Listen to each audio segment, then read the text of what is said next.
Hello दोस्तों, let's crack it की magazine analysis series में आपका स्वागत है। और योजना मैगज़ीन आप देख सकते हैं मई 2022 की आप लोगों के सामने है।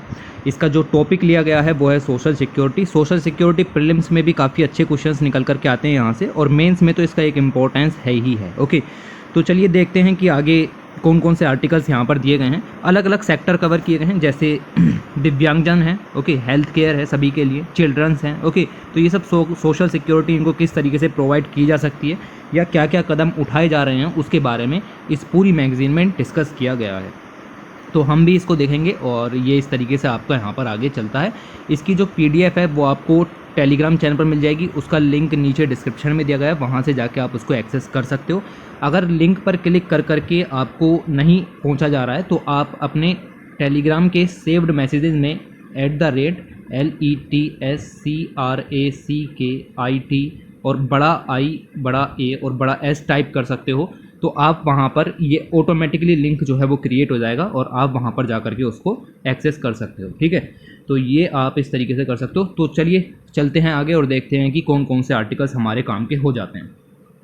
तो सबसे पहले जस्ट कवर पेज और उसके पीछे आर्टिकल दिया गया है जिसका नाम है catch the rain campaign. Okay, तो कैच द रेन जो कैंपेन है ये आपका नेशनल वाटर मिशन के अंदर में कैंपेन है। और जैसा कि नाम से ही स्पष्ट है कि कैच द रेन मतलब जो भी रेन यहाँ पर पड़ रही है उसको आपको इकट्ठा करना है, यानी कि हम बात कर रहे हैं रेन वाटर हार्वेस्टिंग की। ओके, तो ये चीज़ आपको क्लियर हो जानी चाहिए कि इसकी जो टैगलाइन है वो भी यहाँ पर दी गई है, catch the rain where it falls when it falls. Okay, इसका मतलब ये है कि रेन वाटर हार्वेस्टिंग स्ट्रक्चर ज़्यादा से ज़्यादा आपको क्रिएट यहाँ पर करने हैं मानसून से पहले, ताकि जब बारिश यहाँ पर हो तो बारिश का पानी इकट्ठा किया जा सके। ओके, तो इसके अंदर चेक डैम्स बनाए जाएंगे, वाटर हार्वेस्टिंग पिट्स हैं, रूफ टॉप आपके जो रेन वाटर हार्वेस्टिंग स्ट्रक्चर्स हैं, ओके, ये सब चीज़ें यहाँ पर बनाई जाएंगी। जो एग्जिस्टिंग टैंक्स हैं उनकी डिसिल्टिंग वगैरह करने का काम भी इसके अंदर है। जो भी चैनल्स वगैरह हैं रिवर वगैरह के या वाटर जिसको ऐसे चैनल जो वाटर को ले जाते हैं लाते हैं, ठीक है, कैचमेंट एरियाज़ के अंदर, उनमें जो ऑब्स्ट्रक्शंस यहाँ पर है उनको रिमूव करना है। मतलब ऐसे सारे काम जिससे वाटर जो है वो किसी पर्टिकुलर एरिया में नहीं पहुँच पाता, वो चीज़ें हमें हटानी है। तो ये आपका कैच द रेन प्रोग्राम इस तरीके से यहाँ पर वर्क करता है। और इसके लिए हर डिस्ट्रिक्ट में रेन सेंटर भी खोलने की बात यहाँ पर की गई है, या तो ये आपके म्यूनिसिपलिटीज़ में होंगे, ग्राम पंचायत ऑफिस में भी देखने के लिए मिलेंगे। ओके, तो इसके लिए टेक्निकल गाइडलाइंस भी रिलीज़ की जाएगी सेंटर के द्वारा, और किस तरीके से काम हो उसके ऊपर भी फोकस किया जाएगा। अब देखो यहाँ पर रेन वाटर के बारे में कुछ यहाँ पर बातें दी गई हैं। इंडिया जो है वो आप देखो कि हम जितना कंजम्पशन करते हैं उसका 3 गुना अमाउंट हम रेनफॉल से रिसीव करते हैं। India receive more than thrice the amount of rainfall that it's average consumption. ठीक है, इसका मतलब ये है कि अगर हम रेन वाटर हार्वेस्टिंग के ज़रिए जो रेन वाटर यहाँ पर आपका आया उसको इकट्ठा करते हैं तो हम अपना वाटर सेव कर सकते हैं, साथ ही साथ डिमांड और सप्लाई का जो गैप है उसको भी रिड्यूस कर सकते हैं। ओके, तो ये काफ़ी इंपॉर्टेंट जो प्रोसेस यहाँ पर हो जाती है। बहुत सारी पॉपुलेशन है जो कि वाटर स्केर्सिटी जैसे रीजन्स में यहाँ पर रहती है, इंडिया में भी हैं, उनको भी अगर इस चीज़ की जनरल नॉलेज यहाँ पर अवेलेबल कराई जाए तो वो भी वाटर सिक्योर हो सकते हैं। ओके, वाटर सिक्योरिटी बहुत ही ज़रूरी है, मतलब फूड सिक्योरिटी की तरह, और गवर्नमेंट की रेस्पॉन्सिबिलिटी है हर सिटीज़न को water security food security available कराए। तो उसके लिए ये रेन वाटर हार्वेस्टिंग काफ़ी बेनिफिट यहाँ पर ला सकती है। और स्पेशली अगर हमने इसको डिसेंट्रलाइज मैनर में यहाँ पर लॉन्च किया तो और ज़्यादा फ़ायदा आपको यहाँ पर देखने के लिए मिलेगा। डिसेंट्रलाइज मैनर मतलब सेंटर प्लानिंग वगैरह छोड़े और प्लानिंग का काम है या फिर सब काम जो है वो ग्राउंड लेवल पर हो, स्पेशली जिसको हम कहते हैं पंचायती राज इंस्टीट्यूशन वगैरह, या फिर अगर सेंटर नहीं करता तो स्टेट पर छोड़े, और स्टेट नहीं करते हैं तो पंचायती राज इंस्टीट्यूशन पर यह काम होना चाहिए। तो आप ये सब काम कर सकते हो, मतलब डिसेंट्रलाइज मैनर से काम होगा तो ज़्यादा बेहतर तरीके से हम रेन वाटर हार्वेस्टिंग कर पाएंगे। ओके, तो ये चीज़ें हैं। उसके बाद आप देख सकते हो कि लोगों को रीयूज़ और रिसाइकिल करने के लिए भी हमें एनकरेज करना है। जो आपका ड्रिंकिंग वाटर है रह गया उसको रीयूज़ कर सकते हो, ठीक है, या वेजिटेबल वॉश की, फ्रूट हैं, ग्रेन है, वहाँ से जो वाटर बचा उसको यूज़ कर सकते हो।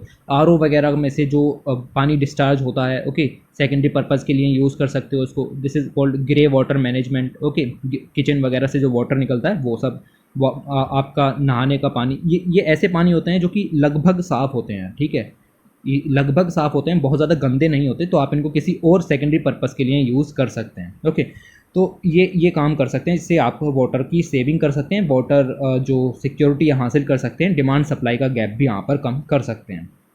ओके, उसके बाद अगर हम आगे चलें तो ये आपकी इंडेक्स दी गई है और इसमें आप देख सकते हैं कि दिव्यांगजन है, चिल्ड्रन है, मतलब सभी लोग कवर किए गए हैं। फार्मर्स हैं, हेल्थ केयर किस तरीके से प्रोवाइड की जाए, सर्विस डिलीवरी है, और इकोनॉमिक ग्रोथ किस तरीके से हासिल हो, ये सब आर्टिकल्स हम डिस्कस करेंगे, देखेंगे।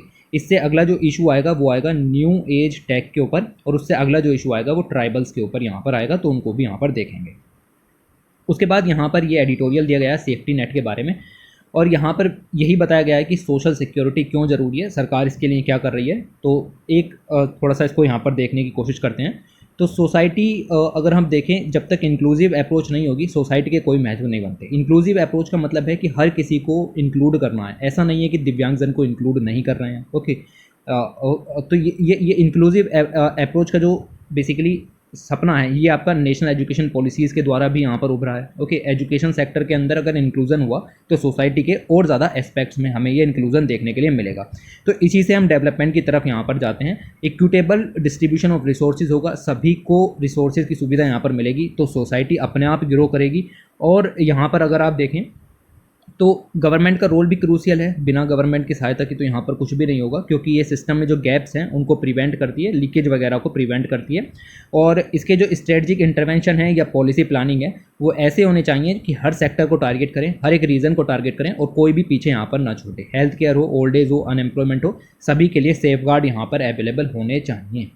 ओके, तो ये चीज़ें निकल कर के आती हैं। और आज के समय में अगर हम यहाँ पर देखें तो आयुष्मान भारत आयुष्मान भारत कहाँ से आ गया, अभी आत्मनिर्भर भारत स्टिमुलस पैकेज यहाँ पर लॉन्च किया गया। जब आत्मनिर्भर भारत का स्लोगन यहाँ पर दिया गया तो उसके अंदर 5 पिलर्स इंक्लूड किए गए थे जो कि होलिस्टिक सोसाइटी को कवर करते हैं, जैसे इकोनॉमी है, इंफ्रास्ट्रक्चर सिस्टम है, वाइब्रेंट डेमोग्राफी एंड डिमांड है। ये पांचों सिस्टम जो हैं वो दिखाते हैं कि किस तरीके से जो सोसाइटी है वो एक इंक्लूसिवनेस की तरफ जाएगी। ये जो आपके आत्मनिर्भर के पिलर हैं ये आपको पता होने चाहिए, क्योंकि काफ़ी समय तक आप इससे लिख सकते हो। इसके अलावा जो 7 और सेक्टर हैं उन पर भी फोकस यहाँ पर है, like industry, agriculture, poverty, labour, migration. इस तरीके के जो सेक्टर हैं और उन पर भी यहाँ पर फोकस जो है वो जारी है, क्योंकि इनके बिना तो कुछ नहीं होगा। एग्रीकल्चर तो बैकबोन है। ओके, उसके अलावा फाइनेंशियल इंक्लूजन भी किया गया है। Financial inclusion social security provide कराने के लिए एक बहुत ही इंपॉर्टेंट एस्पेक्ट है। लाइक प्रधानमंत्री जनधन योजना के जरिए जो फाइनेंशियल इंक्लूजन यहाँ पर हुआ, हर ग्रामीण खाते में, हर किसी के घर पर, हर ग्रामीण इलाके में हर किसी के घर पर जो बैंक अकाउंट्स ओपन किए गए उसके ये आपको दिखेगा। तो जनधन बैंक अकाउंट है, मोबाइल फ़ोन है, और उसके अलावा आधार यहाँ पर हमने प्रोवाइड किया, तो this is called jam Trinity. वो हमने यहाँ पर अवेलेबल कराई, जनधन, आधार, मोबाइल, जिसके ज़रिए फाइनेंशियल इंक्लूजन हुआ। और फाइनेंशियल इंक्लूजन एकदम हार्ट होता है सोशल सिक्योरिटी सिस्टम का, और ये आपने अवेलेबल करा दिया तो आधा काम आपका यहाँ पर हो गया। उसके अलावा जो अनऑर्गेनाइज सेक्टर हैं उनके लिए भी सोशल सिक्योरिटी बेनिफिट यहाँ पर अवेलेबल है, like unorganised workers social security act 2008 यहाँ पर लॉन्च किया है। इसके अलावा सरकार बहुत सारी स्कीम अनऑर्गेनाइज सेक्टर्स के लिए और भी लॉन्च यहाँ पर करती रहती है। कई सारी इंश्योरेंस स्कीम्स यहाँ पर चली हुई हैं अनऑर्गेनाइज सेक्टर्स के वर्कर्स के लिए। ऐसे ही आपको मिलेगा ई श्रम भी यहाँ पर आपको देखने के लिए मिल जाएंगे। ओके, तो ये सब अनऑर्गेनाइज सेक्टर के वर्कर्स के लिए काम यहाँ पर चल रहा है। उसके अलावा अगर आप देखें स्टेट गवर्नमेंट भी बहुत कुछ कर रही है, लाइक हाउसिंग प्रोजेक्ट्स वगैरह हैं, प्रोविडेंट फंड है, एजुकेशनल स्कीम है, स्किल अपग्रेडेशन है, इन सभी में यहाँ पर वर्क हो रहा है। लाइफ एंड डिसेबिलिटी कवर भी प्रोवाइड किया जा रहा है जीवन ज्योति योजना के अंदर, सुरक्षा बीमा योजना के अंदर। हेल्थ एंड मैटरनिटी बेनिफिट दिए जा रहे हैं प्रधानमंत्री जन आरोग्य योजना के अंतर्गत, आयुष्मान भारत के अंतर्गत। यूनिवर्सल हेल्थ स्कीम है ये। ओके, नेशनल हेल्थ अथॉरिटी भी यहाँ पर बनाई गई है इसके अंदर में। जो आपकी आयुष्मान भारत योजना है इसके अंदर नेशनल हेल्थ अथॉरिटी का भी प्रोविज़न है, इसके अंदर स्टेट हेल्थ अथॉरिटी का भी प्रोविज़न यहाँ पर है। ओके, तो आपसे पूछ सकता है कि निम्नलिखित में से कौन सी अथॉरिटीज़ हैं, मतलब स्टेट लेवल पर है या नहीं है। ओके, तो है। उसके अलावा कोड ऑन सोशल सिक्योरिटी 2020 भी यहाँ पर लागू किया गया, जिसमें जो एग्जिस्टिंग लगभग 40 के करीब लेबर लॉज यहाँ पर मौजूद थे उनको ख़त्म करके 4 लेबर लॉज यहाँ पर लाए गए। तो लेबर लॉज का जो सिंप्लीफिकेशन यहाँ पर किया गया वो भी सोशल सिक्योरिटी प्रोवाइड कराने के लिए ही यहाँ पर था। उसके अलावा फिनटेक कैसे पीछे रह सकता है, मैंने बताया कि फाइनेंशियल इंक्लूजन आधा काम यहाँ पर कर देता है, लेकिन उसमें भी कुछ हिस्से यहाँ पर बाकी हैं। लाइक फिनटेक वगैरह है, जब समाज में चेंजेस हो रहे हैं तो सोशल सिक्योरिटी में भी चेंजेस यहाँ पर प्रोवाइड कराने पड़ेंगे।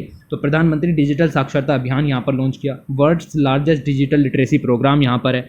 ओके, तो जो आपके लगभग 6 करोड़ रूरल हाउस होल्ड हैं वहाँ पर ये डिजिटल लिटरेसी प्रोवाइड कराने के लिए है। तो ये भी क्या है, सोशल सिक्योरिटी, ताकि ये लोग पीछे ना रह जाएं। ओके, दुनिया डिजिटल एज में आगे निकल जाएगी, इनको कोई बताने वाला नहीं होगा, इसीलिए सरकार ने इसको लॉन्च किया ताकि इनको भी इस चीज़ की पता रहे कि भाई what is this digital era. Okay, तो ये इस तरीके से आपका जो सोशल इनोवेशन है, सोशल सिक्योरिटी है, वर्क करता है।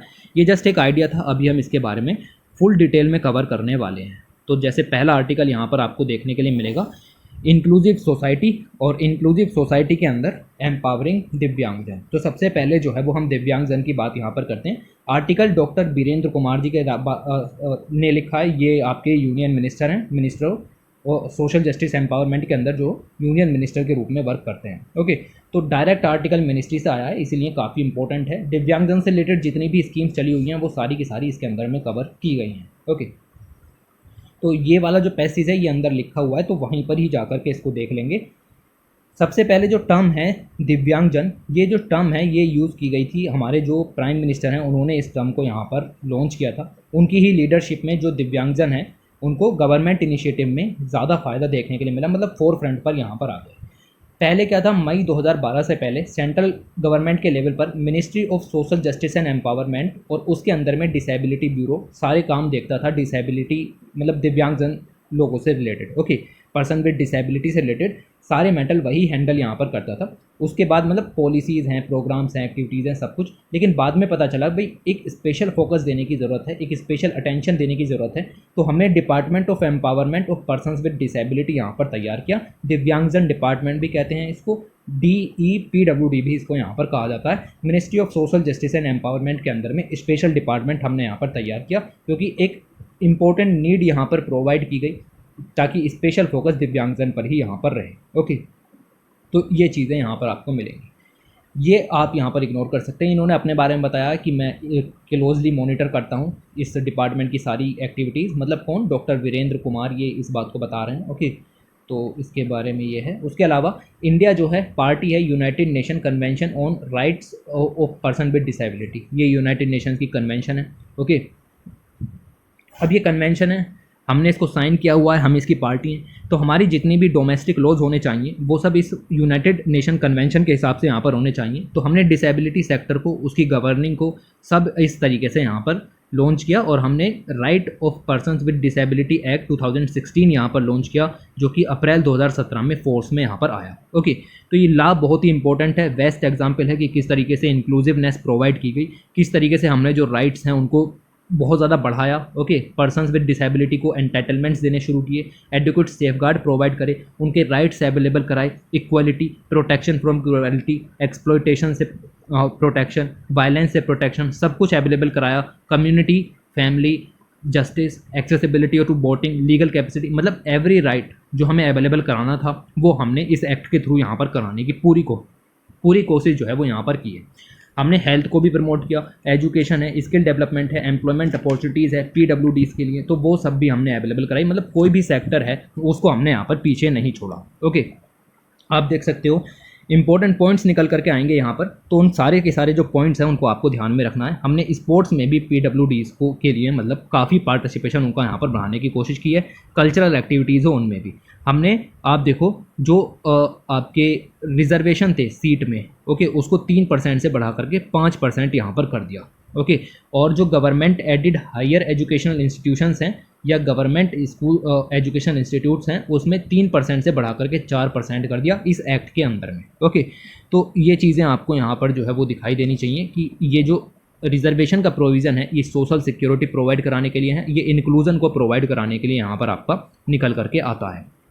ऑलराइट, उसके अलावा department of personal and training है, उसने भी यहाँ पर कई सारे सर्कुलर लॉन्च किए। उन्होंने भी जो आपकी ग्रुप ए की वैकेंसीज़ हैं, बी की वैकेंसीज़ हैं, सी की वैकेंसीज़ में यहाँ पर बताया गया है इस आर्टिकल के अंदर कि कितने जो आपके दिव्यांगजन हैं उनको जो गवर्नमेंट जॉब्स इस पर्टिकुलर कोटा के थ्रू मतलब रिजर्वेशन के थ्रू प्रोवाइड की गई उसके बारे में बताया गया है। और ये काम तो आपको पता है department of personal training recruitment का वर्क यहाँ पर करता है। तो स्पेशल रिक्रूटमेंट ड्राइव्स इनके लिए यहाँ पर चलाई गई और इतनी वैकेंसीज़ अवेलेबल कराई गई। ओके, तो ये चीज़ें यहाँ पर आपको थोड़ी सी दिखाई देनी चाहिए। ओके, उसके बाद अगर हम आगे बात करें तो डिसेबिलिटी सर्टिफिकेशन हमने यहाँ पर इनको प्रोवाइड की है। ओके, ये वेरी इंपॉर्टेंट आपको दिखाना पड़ेगा, ठीक है, जब आप कहीं पर भी जाते हो तो डिसेबिलिटी सर्टिफिकेशन जो है वो काफ़ी प्रायोरिटी हो जाती है सरकार की।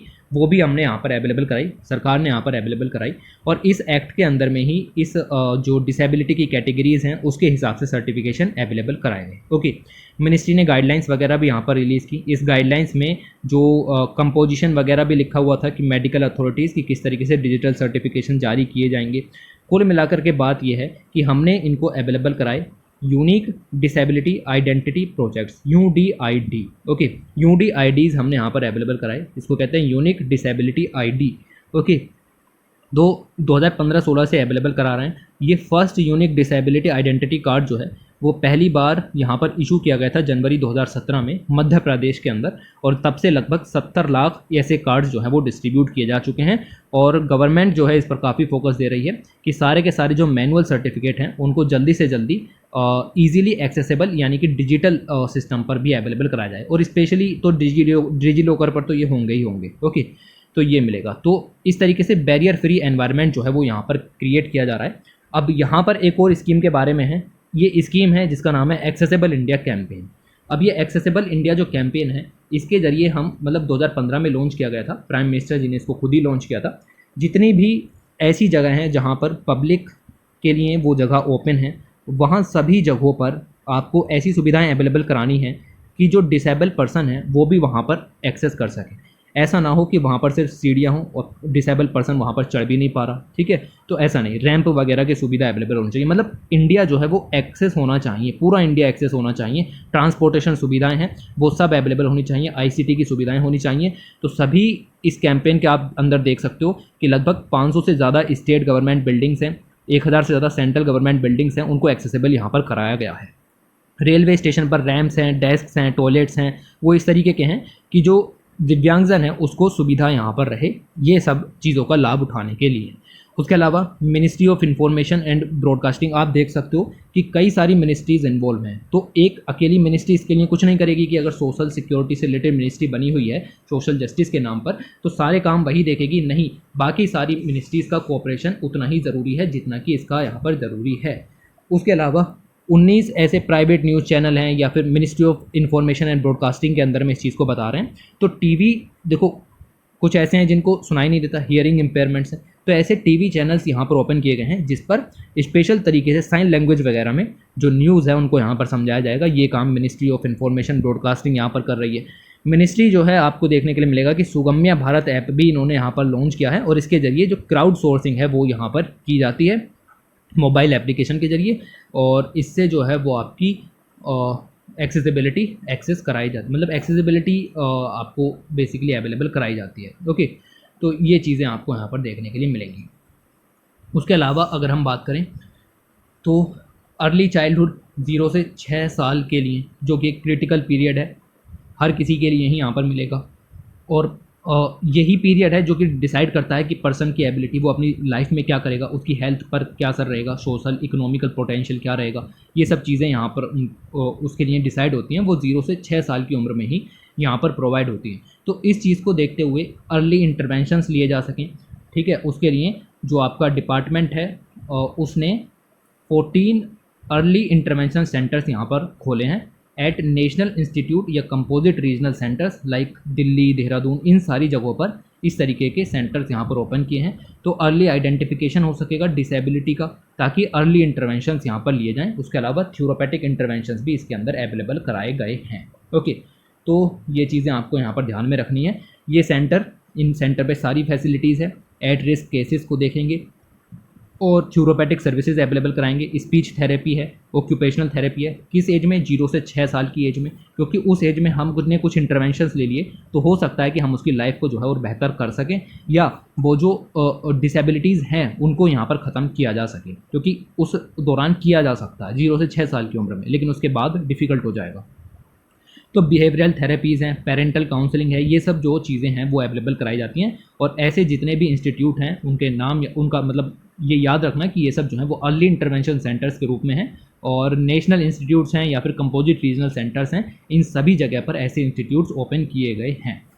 तो ये स्टूडेंट हैं, और फिर आगे 0 से 6 साल की उम्र के बाद यहाँ पर मिलेगा कि जो स्टूडेंट यहाँ पर हैं उनको जो डिसेबल स्टूडेंट्स हैं उनको हर लेवल पर, एजुकेशन के हर लेवल पर स्कॉलरशिप भी यहाँ पर प्रोवाइड की जाती है। तो आप देख सकते हैं स्कॉलरशिप यहाँ पर लिखी हुई है, कितनों को अवेलेबल कराई जा रही है वो सब भी लिखा हुआ है, बट इतना नहीं जाना, बाकी चीज़ें यहाँ पर आपको मिलेंगी। उसके अलावा फ्री कोचिंग भी यहाँ पर अवेलेबल है। अगर आप किसी भी group A, group B, group C post की तैयारी करते हो या वेरियस प्रोफेशनल कोर्सेज़ की तैयारी करते हो एंट्रेंस एग्जाम्स की, तो उसके लिए फ्री कोचिंग भी अवेलेबल है पर्सन्स विद डिसेबिलिटी के लिए।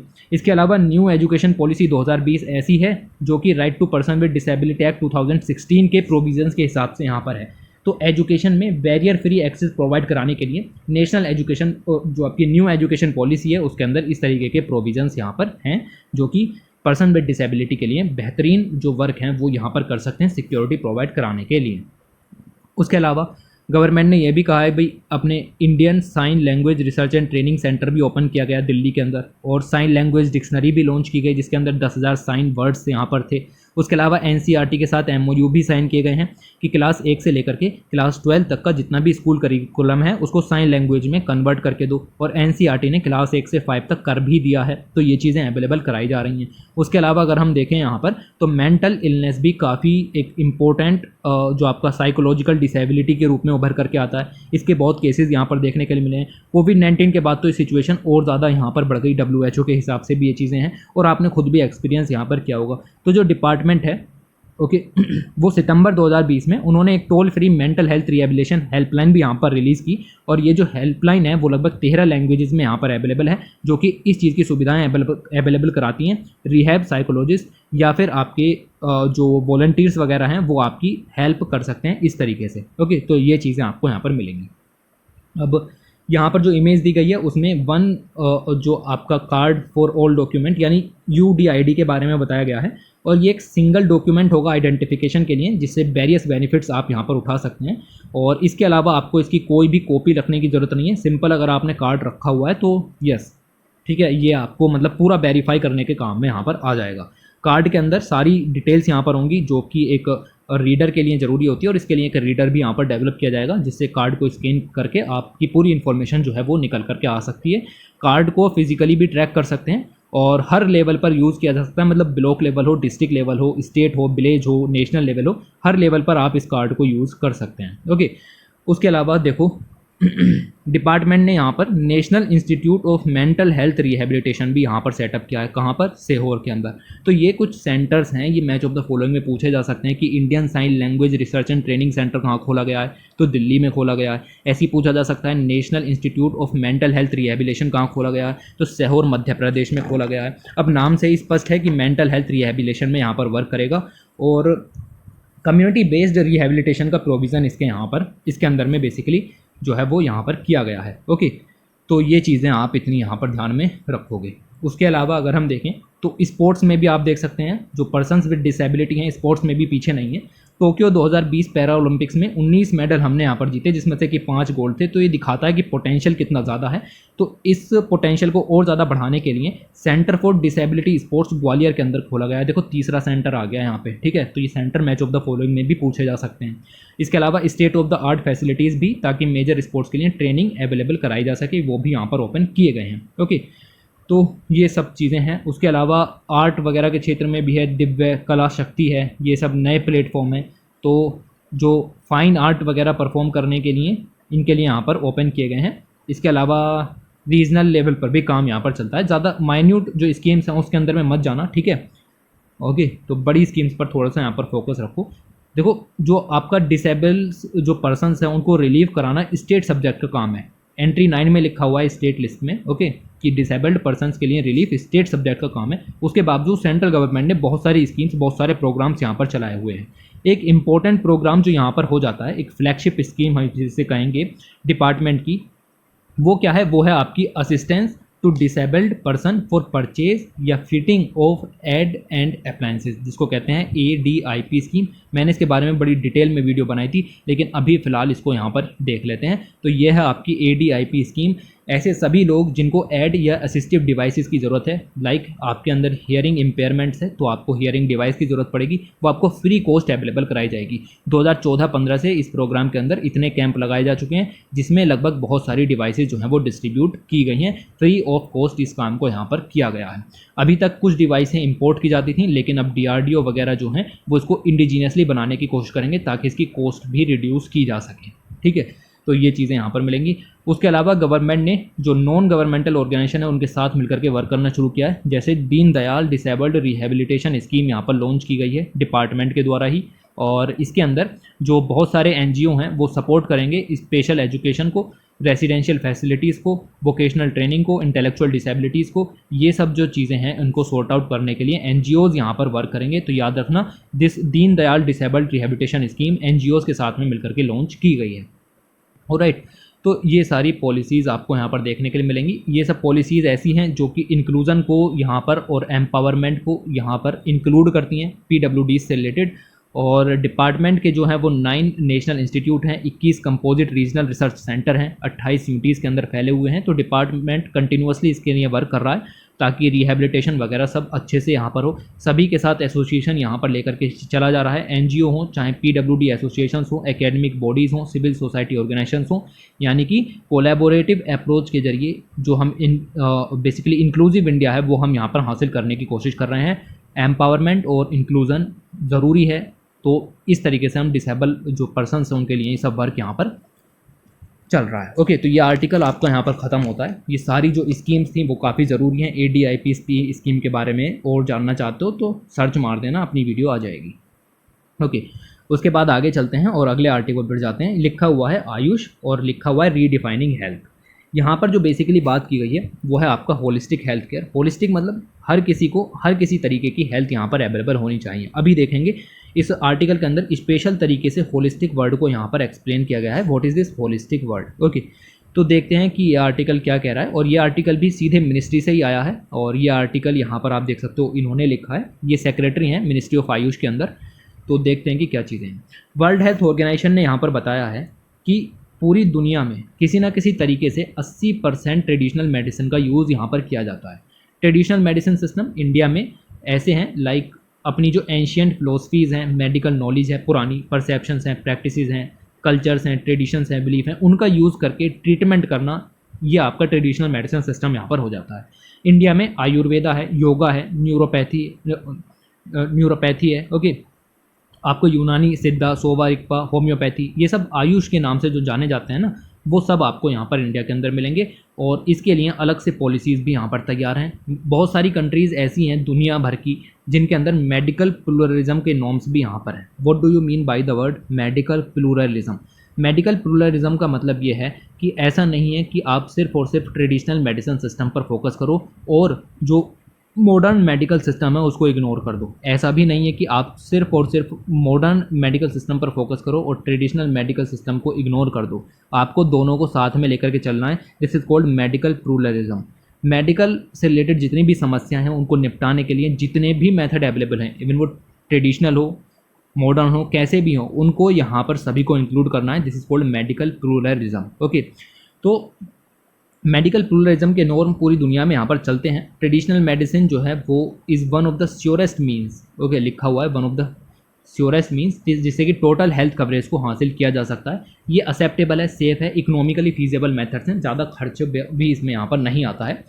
अब लिखा हुआ है साफ साफ कि कोई सिंगल सिस्टम ऑफ मेडिसिन यहाँ पर सारा का सारा काम नहीं कर सकता। ना ही अकेले ट्रेडिशनल से कुछ हो सकता है, ना ही अकेले मॉडर्न से कुछ हो सकता है। तो दोनों को साथ में लेकर के चलना पड़ता है और इसको नाम दिया गया मेडिकल प्लूरलिज्म। आप इस टर्म को नोट कर सकते हो और यूज़ भी कर सकते हो। तो इसके लिए पेशेंट सेंटर्ड, इंडिविजुअलिस्टिक अप्रोच, ये सब चीज़ें अपनानी पड़ेंगी। ट्रेडिशनल सिस्टम्स के साथ साथ पेशेंट फिजिशियन पार्टनरशिप, मतलब life style advice, everything is there. Okay, तो हर चीज़ यहाँ पर नेसेसरी हो जाती है अगर आपको एक होलिस्टिक जो हेल्थ केयर प्रोवाइड कराना है। तो उसके लिए बहुत सारी डाइवर्स एक्टिविटीज़ की ज़रूरत यहाँ पर पड़ेगी। प्रोफाइलेक्टिक केयर से लेकर के effective implementation, integration, Ayush system तक लॉन्च करना पड़ेगा। पब्लिक हेल्थ इंफ्रास्ट्रक्चर तक मजबूत करना पड़ेगा। पेंडेमिक के दौरान ही हमने यहाँ पर देख लिया कि कितना ज़्यादा ज़रूरी हो जाता है पब्लिक हेल्थ इंफ्रास्ट्रक्चर। और इसके अलावा आयुष सिस्टम तो मैंने बताया ही कि उसकी कितनी ज़्यादा ज़रूरत पड़ जाती है। और यहाँ पर इंडिया में ये सब चीज़ें बहुत तेज़ी से चल रही हैं और इसीलिए इंडिया जो है वो होस्ट कंट्री एग्रीमेंट के रूप में उभर करके आया जब हमने इंडिया के अंदर global centre for traditional medicine Jamnagar में एस्टेब्लिशमेंट की बात की। तो जामनगर में बनेगा आपका global centre for traditional medicine. चौथा इंस्टीट्यूट मैं आपको यहाँ पर बता रहा हूँ, फिर से कह रहा हूँ कि ये सब नए इंस्टीट्यूट्स हैं जो उभर करके आ रहे हैं, मैच ऑफ द फॉलोइंग में पूछे जा सकते हैं। तो ट्रेडिशनल मेडिसिन का ग्लोबल इंस्टीट्यूट जामनगर में यहाँ पर आपका जो है वो बनाया जाएगा।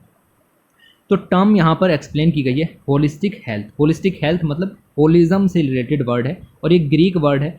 ग्रीक वर्ड होलो से निकल करके आया जिसका मीन होता है हुल, मतलब सब कुछ इंक्लूड करना। आप देखो होलिस्टिक हेल्थ के अंदर में इंडिविजुअल को एज अ होल देखा जाता है। होल मतलब उसके फिजिकल एस्पेक्ट को, उसके मेंटल एस्पेक्ट को, emotional, social, intellectual, spiritual aspect को, ये सारे के सारे जो एस्पेक्ट हैं उनको इंक्लूड किया जाता है। सिंपल ऐसा नहीं है कि सिर्फ मेंटल हेल्थ को यहाँ पर देख लिया। मेंटल हेल्थ अलग होती है, फिजिकल हेल्थ अलग होती है, सभी को इंक्लूड करेंगे तो होलिस्टिक हेल्थ का अप्रोच यहाँ पर बनता है और ये काफ़ी ज़्यादा ज़रूरी है। आयुर्वेदा ने इस चीज़ को डिफाइन किया है स्वास्थ्य के लिए। स्वास्थ्य का मतलब ये है कि being content in one's natural state of inner harmony. तो इनर और एक्सटर्नल दोनों तरीके की हार्मनी को देखते हुए यहाँ पर होलिस्टिक अप्रोच का जो बेसिकली कंसेप्ट है यहाँ पर निकल करके आता है। इसके अंदर में आप देख सकते हो कि कोविड-19 में मिनिस्ट्री ऑफ आयुष ने गाइडलाइंस रिलीज़ की, किस तरीके की डाइट लेनी है, मेंटल हेल्थ किस तरीके का होना चाहिए, योगा किस तरीके का होना चाहिए, इम्यूनिटी वगैरह कैसे मजबूत रखें। तो ये कोई खास चीज़ यहाँ पर नहीं है, ठीक है, ये सब चलता रहता है। ओके, उसके अलावा यहाँ पर होलिस्टिक हेल्थ के अंदर एक ऐसी अप्रोच यहाँ पर है लाइफ की, बेसिकली ये एक ऐसी अप्रोच है लाइफ की जिसके अंदर multi dimensional aspect of wellness को इंक्लूड किया गया है। मतलब इसके अंदर ट्रेडिशनल मेडिकल सिस्टम है, माइंड बॉडी स्प्रेड इंटरवेंशंस हैं, manipulative and body based approaches हैं, बायोलॉजिकल थेरेपीज़ हैं, एनर्जी थेरेपीज़ हैं, और भी यहाँ पर इसके अंदर सिस्टम्स जो हैं वो इंक्लूड किए गए हैं। लाइक आयुर्वेदा है, ओके, सिर्फ आयुर्वेदा ही नहीं और आयुष सिस्टम्स भी हैं, लाइक एक्यूपंक्चर है, ठीक है, एक्यूप्रेशर है, बायो फीडबैक है, मसाज थेरेपी है, ओके। ऐसे ही और भी यहाँ पर है, लाइक मैनुअल थेरेपी है, न्यूरोथेरेपी है, मेडिटेशन है, ओके। तो ऐसे 70 तरीके के जो अप्रोच हैं वो इस होलिस्टिक हेल्थ के अंदर में कवर किए जाते हैं। मतलब इस तरीके की चीज़ों के जरिए आप होलिस्टिक हेल्थ को हासिल कर सकते हो। ये अप्रोचेस बेस्ट यहाँ पर आपकी बन करके आती हैं, ओके। तो इस सब के लिए इफ़र्ट्स यहाँ पर चल रहे हैं, ओके। और पब्लिक हेल्थ केयर सिस्टम में आयुष सिस्टम को इंटीग्रेट करने की भी बात यहाँ पर है। और इंटीग्रेशन स्टोरीज़ ऑफ आयुष भी आपको काफ़ी कुछ बताती हैं। लाइक यहाँ पर जो वर्क किया जा रहा है मिनिस्ट्री ऑफ आयुष के द्वारा, मिनिस्ट्री ऑफ आयुष 2014 में यहाँ पर बनी, उसके बाद लगातार धीरे धीरे काम करना शुरू किया और अकेले काम नहीं कर रहे। Ministry of health and family welfare साथ में है, मिनिस्ट्री ऑफ आयुष भी मिलकर के साथ में है, अलग अलग मिनिस्ट्रीज़ के साथ कोऑपरेशन देखने के लिए मिलेगा। लाइक इन दोनों मिनिस्ट्रीज़ ने साथ में मिलकर के नेशनल आयुष मिशन यहाँ पर लॉन्च किया, कोलैबोरेटिव मिशन है, दोनों ने साथ मिलकर के लॉन्च किया। आयुष्मान भारत भी इन्होंने यहाँ पर मिलकर के लॉन्च किया, जिसके अंदर में जो आयुष सिस्टम है उसको इंक्लूड किया गया। इसके अंदर cost effective Ayush services provide की जाएंगी, आयुष हॉस्पिटल्स खोले जाएंगे, आयुष फैसिलिटीज़ बनाई जाएंगी, प्राइमरी हेल्थ केयर सेंटर्स हैं, Ayush health and wellness centres हैं, ये सब भी आपके ओपन किए जाएंगे। ऐसे ही आपको मिलेगा कि और भी यहाँ पर जो कोलैबोरेटिव एफर्ट्स देखने के लिए मिल जाएंगे। लाइक मिनिस्ट्री ऑफ आयुष ने national programme for prevention and control of cancer, diabetic, cardiovascular disease and stroke, इसके साथ मिलकर के आयुष सिस्टम को इंटीग्रेशन करने का वर्क यहाँ पर शुरू कर दिया है। इसमें बेसिकली जो आपका कोलैबोरेशन है किया जाएगा किस चीज़ के लिए, आयुष रिसर्च काउंसिल्स के लिए। इसमें आप देख सकते हो कि इन सब डिजीज़ पर रिसर्च वगैरह यहाँ पर किए जाते हैं, तो उसमें आयुष सिस्टम के थ्रू किस तरीके से जो कैंसर वगैरह उनको ठीक किया जाए, नॉन कम्युनिकेबल डिजीज़ को ठीक किया जाए, आयुष इंटरवेंशंस यहाँ पर लिए जाएँ, उन सबको देखते हुए वर्क किस तरीके से हो उस पर फोकस यहाँ पर जो है वो किया जाएगा, ओके। तो ये सारी चीज़ें आपको यहाँ पर देखने के लिए मिलेंगी, इस चीज़ को आप इग्नोर कर सकते हैं। तो मिनिस्ट्री ऑफ आयुष ने अभी इशू भी किया क्या, national clinical management protocol, okay. इसके अंदर जो आयुर्वेद है, योगा है, उसके जरिए किस तरीके से कोविड-19 को मैनेज किया जा सकता है और आयुर्वेद से रिलेटेड जो नॉलेज है वो प्रोवाइड की गई। कोविड के दौरान बायोलॉजिकल जो प्लाउजेबिलिटी है या फिर अलग अलग प्रैक्टिसेस हैं जो हेल्प कर सकती थी, उन सबको यहाँ पर लॉन्च किया गया। पेंडेमिक के दौरान और कोलैबोरेशंस भी देखने के लिए मिले। लाइक मिनिस्ट्री ऑफ आयुष ने जो अलग अलग ऑर्गेनाइजेशन है, अलग अलग पार्टनरशिप्स हैं नेशनल इंटरनेशनल लेवल्स पर यहाँ पर की। कुछ और एग्जांपल्स यहाँ पर दिए गए हैं। बेसिकली आप देख सकते हो एम्स के साथ में मिल करके यहाँ पर पार्टनरशिप की, कहीं की डिपार्टमेंट ऑफ इंटीग्रेटिव मेडिसिन यहाँ पर ओपन किया गया एम्स के अंदर। तो बेसिकली एम्स में सिर्फ और सिर्फ मॉडर्न जो मेडिसिन सिस्टम है उसका यूज़ ना करके जो ट्रेडिशनल मेडिसिन सिस्टम है उसका भी यूज़ किया जाएगा। तो this is called integrative medicine module, okay. इसको यहाँ पर लॉन्च किया गया। इसी ही आपको देखने के लिए मिलेगा कि यूके के London school of hygiene and tropical medicine के साथ में मिलकर के अश्वगंधा किस तरीके से हेल्प कर सकता है कोविड-19 से निपटने के लिए, उसके लिए भी यहाँ पर जो है वो काम किया गया। याद रखने की ज़रूरत नहीं है, बट समझो कि ये सब चीज़ें यहाँ पर हैं। उसके अलावा नेशनल कैंसर इंस्टीट्यूट कहाँ है, झज्जर में है। 5वां पॉइंट यहाँ पर मिलेगा, नेशनल लेवल के इंस्टीट्यूट हैं, पूछे जा सकते हैं, तो कोई लोकल लेवल के इंस्टीट्यूट्स नहीं है। ओके, तो ये मिलेगा। इस तरीके से क्या है कि हम जो है वो ट्रेडिशनल मेडिसिन सिस्टम का जो यूज़ है उसको इंक्रीज़ कर सकते हैं, और ट्रेडिशनल मेडिसिन जो इंडस्ट्रीज़ हैं वो भी यहाँ पर फास्ट ग्रो करेंगी। इससे रिलेटेड जो प्रोडक्ट हैं, सर्विसेज हैं, वो भी यहाँ पर आपके बढ़ने शुरू होंगे। इंटीग्रेटिव नॉलेज बेस क्रिएट होगा, जिससे कि होलिस्टिक हेल्थ एम्फेसिस देखने के लिए मिलेगा, और जो वेलबींग को अचीव कर सकते हैं, माइंड बॉडी कनेक्शन को इम्प्रूव कर सकते हैं, और साथ ही साथ एक effective economic and conservative health coverage भी प्रोवाइड किया जा सकता है अगर हमने इन इंटीग्रेटिव अप्रोच को अपनाया। Not only traditional approach, integrative approach को अपनाया, तभी ये वर्क यहाँ पर होगा, क्योंकि अकेले ट्रेडिशनल मेडिसिन इंडस्ट्रीज़ कुछ नहीं कर पाएंगी, दोनों को साथ मिलकर के वर्क करना पड़ेगा। क्योंकि कुछ क्रिटिकल एरियाज़ होते हैं आपकी बॉडी के अंदर जहाँ पर सिर्फ और सिर्फ मॉडर्न मेडिकल सिस्टम ही यहाँ पर पहुँच सकता है, ट्रेडिशनल मेडिसिन सिस्टम नहीं वर्क कर पाएगा। तो ये इस तरीके से आर्टिकल यहाँ पर जो है वो दिया गया था। अब ये आर्टिकल यहाँ पर एंड हो गया। अब इसके बाद चलते हैं अगले आर्टिकल की तरफ, और अगला आर्टिकल आपको देखने के लिए मिलेगा क्लाइमेट चेंज से रिलेटेड, यानी कि सस्टेनेबल इकोनॉमिक ग्रोथ की बात यहाँ पर जो है वो की जा रही है। ओके, आर्टिकल नीति आयोग से निकल करके आता है। नीति आयोग के एडवाइज़र हैं अविनाश मिश्रा, उन्होंने इस आर्टिकल को यहाँ पर जो है वो लिखा है, और कुछ नीति आयोग के प्रोफेशनल्स भी हैं, उन्होंने भी इस आर्टिकल को साथ में मिल करके लिखा है। ओके, तो सस्टेनेबल इकोनॉमिक ग्रोथ की बात की जा रही है, क्लाइमेट चेंज के एस्पेक्ट को किस तरीके से सस्टेनेबल इकोनॉमिक ग्रोथ से यहाँ पर जोड़ा है वो काफ़ी इंपॉर्टेंट यहाँ पर हो जाता है।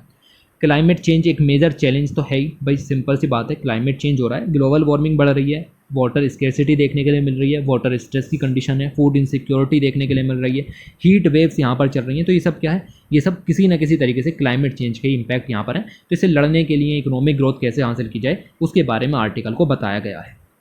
देखो जी, आईपीसीसी एक ऑर्गेनाइजेशन है, inter governmental panel on climate change है। आईपीसीसी अपनी 6th असेसमेंट रिपोर्ट इन्होंने यहाँ पर रिलीज़ की, जिसको कहते हैं 6th असेसमेंट रिपोर्ट, यानी AR6 इसको यहाँ पर कहते हैं।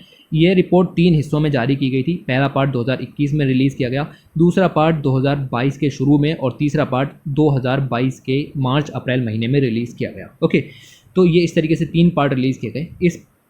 इस रिपोर्ट के अंदर इन्होंने साफ साफ यहाँ पर बताया, ये रिपोर्ट बेसिकली साइंटिस्ट के द्वारा यहाँ पर कंपाइल की जाती है, और इन्होंने ये बताया कि सी लेवल राइज बहुत तेज़ी से हो रहा है, और कैटास्ट्रोफिक वेदर जो इवेंट्स हैं वो भी काफ़ी तेज़ी से यहाँ पर आ रहे हैं। और इन्होंने कहा कि ह्यूमन एक्टिविटीज़ के कारण ये चीज़ें और ज़्यादा यहाँ पर बढ़ गई हैं, हीट वेव्स देखने के लिए मिल रही हैं, फ्लड्स आ रहे हैं, ड्रोट्स आ रहे हैं, ग्रीन हाउस गैसेस का इमिशन बढ़ रहा है 2050 तक। इन्होंने ये भी कहा कि पेरिस एग्रीमेंट में जो हमने तय किया था कि टेम्परेचर 1.5 डिग्री सेंटीग्रेड रखेंगे और 2 डिग्री सेंटीग्रेड तो ऊपर बढ़ने ही नहीं देना है, नेट जीरो भी यहाँ पर होना है, वो सब चीज़ें यहाँ पर नहीं हो पाएंगी। साउथ ईस्ट एशियन कंट्रीज़ ने साथ साथ कहा कि साउथ ईस्ट एशियन कंट्रीज़ पर सबसे ज़्यादा फोकस होगा, is most hit by climate change. तो इससे ये आपको देखने के लिए मिलेगा कि जो कार्बन रिडक्शन पॉलिसीज़ हैं उनकी कमी देखने के लिए मिल रही है, जिसकी वजह से जो क्लाइमेट हज़ार्ड्स की सेवरिटी है वो आपकी यहाँ पर बेसिकली बढ़ गई है, हम उसको कम नहीं कर पाएंगे। ओके, तो ये एक तरीके से इंट्रो है, आप इसको मॉडिफाई करके किसी भी तरीके से यहाँ पर जो है वो लिख सकते हैं। फिर नीचे सेम चीज़ें बताई गई हैं ग्रीन हाउस गैस के इमिशन के बारे में,